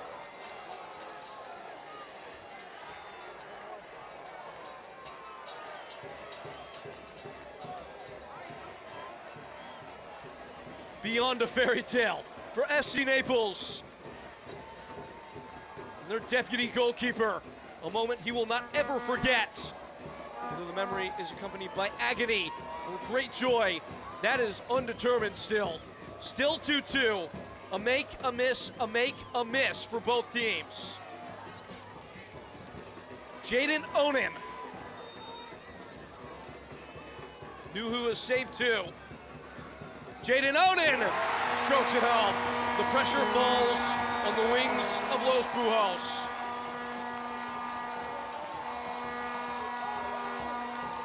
Onen, undaunted, going to the left, where the goalkeeper had saved 2, both in that direction. Nuhu, a false step out to what would be his left.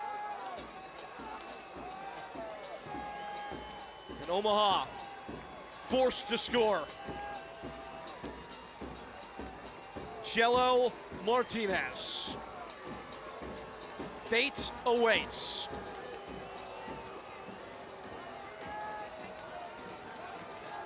Martinez has missed the only other professional penalty he's taken.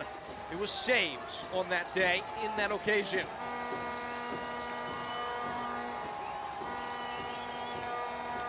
Joel Serrano, the backup goalkeeper. Cello Martinez had to have it. He absolutely did. Into sudden death. Serrano telegraphs an early leap. Joel Serrano ready to make the moment once more his, and Cello Martinez was not going to give it to him. So cool, just sussed out the goalkeeper and struck the heart. Ian Garrett.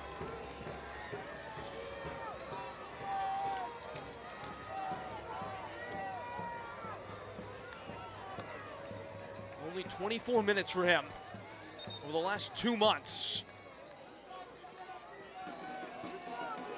Him and Rashid Nuhu.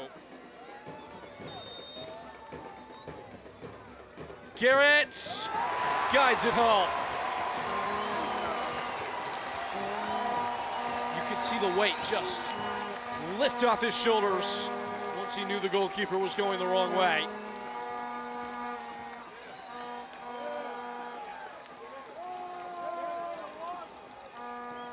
Light as a feather.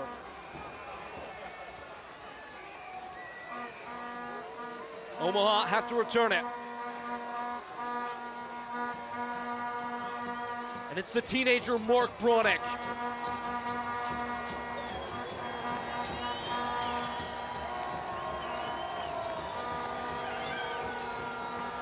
A mighty burden falls to him. Mark Bronick for Union Omaha. A heavy draw of breath. A step, a hit, a save!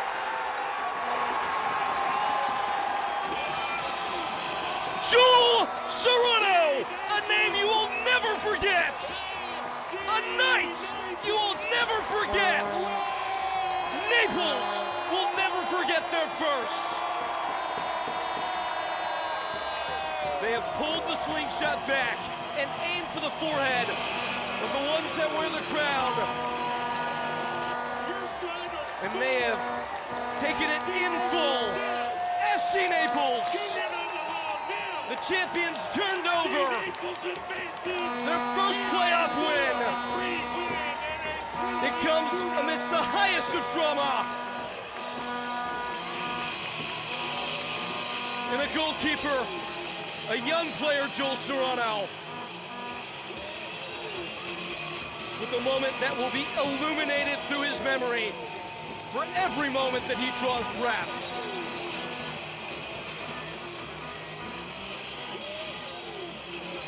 A pair of penalty stops for Joel Serrano, who had featured for only 5 minutes. And that is the play of the match presented by Physicians Regional Healthcare System. Mark Bronick of Union Omaha left on the mat in despair. FC Naples never giving an inch, no quarter provided, and on to the next round to see the winner of one Knoxville and Charlotte Independence. The man of the match, the man of the year, Joel Serrano, the savior of FC Naples. Nobody thought FC Naples, Matt Pullen's team, would be here right now. They are here right now, and they are still kicking. 1 away from a final. Union Omaha go out in despair. The stats from a night that will never escape the memory of those who took it in. Presented by Arthrex. FC Naples were the better team for much of the second half into extra time. Then Union Omaha had a word, really turned it up. A couple big saves from Lalo Delgado that kept it square and scoreless as we arrived at the merciless penalty shootout, where FC Naples would have a little bit more in terms of their dogmatic nature to get across that line ahead of Union Omaha. The USL League One playoffs, folks. FC Naples, a pair of expansion sides, went on the day. Portland first, now the new boys, the Neapolitans, who take down Los Pujols and Union Omaha and continue their run. They could very well still host another game in the next round, depending on how things shake down. Once more, they are 90 minutes away, FC Naples, from a final in their debut campaign. Vincenzo Candela, a marvelous job just to get Union Omaha to this point. It looked like they were not going to be able to have a chance to repeat their championship of a year ago until Candela took the reins and propelled his side to a point in this playoffs where, unfortunately for them, they were unable to muster any kind of go-ahead goal that would have seen them win on the night. A clean sheet for both teams. FC Naples taking it in the shootout once more by way of Joel Serrano. A pair of saves for a goalkeeper that had come in deputy roles only twice this year. He makes the save as the table comes to you now. Portland 1-0 winners in their game. No goals in our game. But FC Naples continue on. They will see the victor between One Knox and Charlotte Independence. More to come tomorrow, including that match and South Georgia Tormenta visiting Spokane Velocity. Everything you could have asked for, and then a bit beyond that, here on a night beneath the lights in Florida. What a league. What a game. Those folks behind their team all the way behind them for a little while longer. It was a night and a half here in Florida. FC Naples find themselves across that vaunted finish line first in the shootout. Joel Serrano, the one who saves today. For our entire casting crew, folks, I've been Peyton Gallagher. Good night. We'll talk to you soon.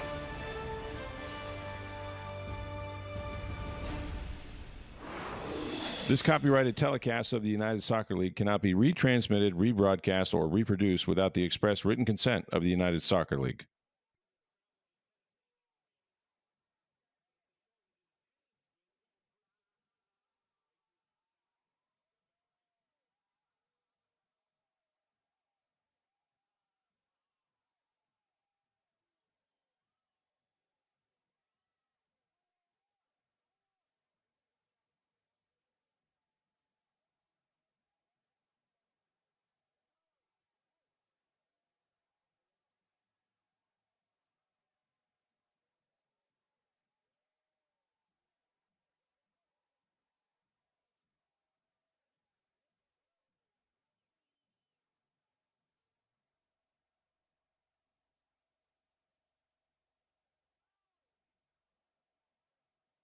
Up. Once this sequence of play is resolved, likely to the curtain fall, the first yellow card of the game will come just beyond the bounds of the 45 minutes. We'll see who to. It was Owusu and Henderlong who went in at full speed.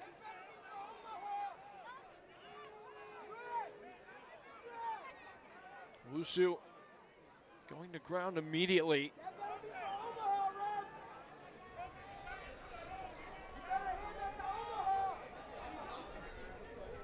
Waiting on confirmation as to precisely which player has the name taken. And it needs no explanation. This copyrighted telecast of the United Soccer League cannot be retransmitted, rebroadcast, or reproduced without the express written consent of the United Soccer League.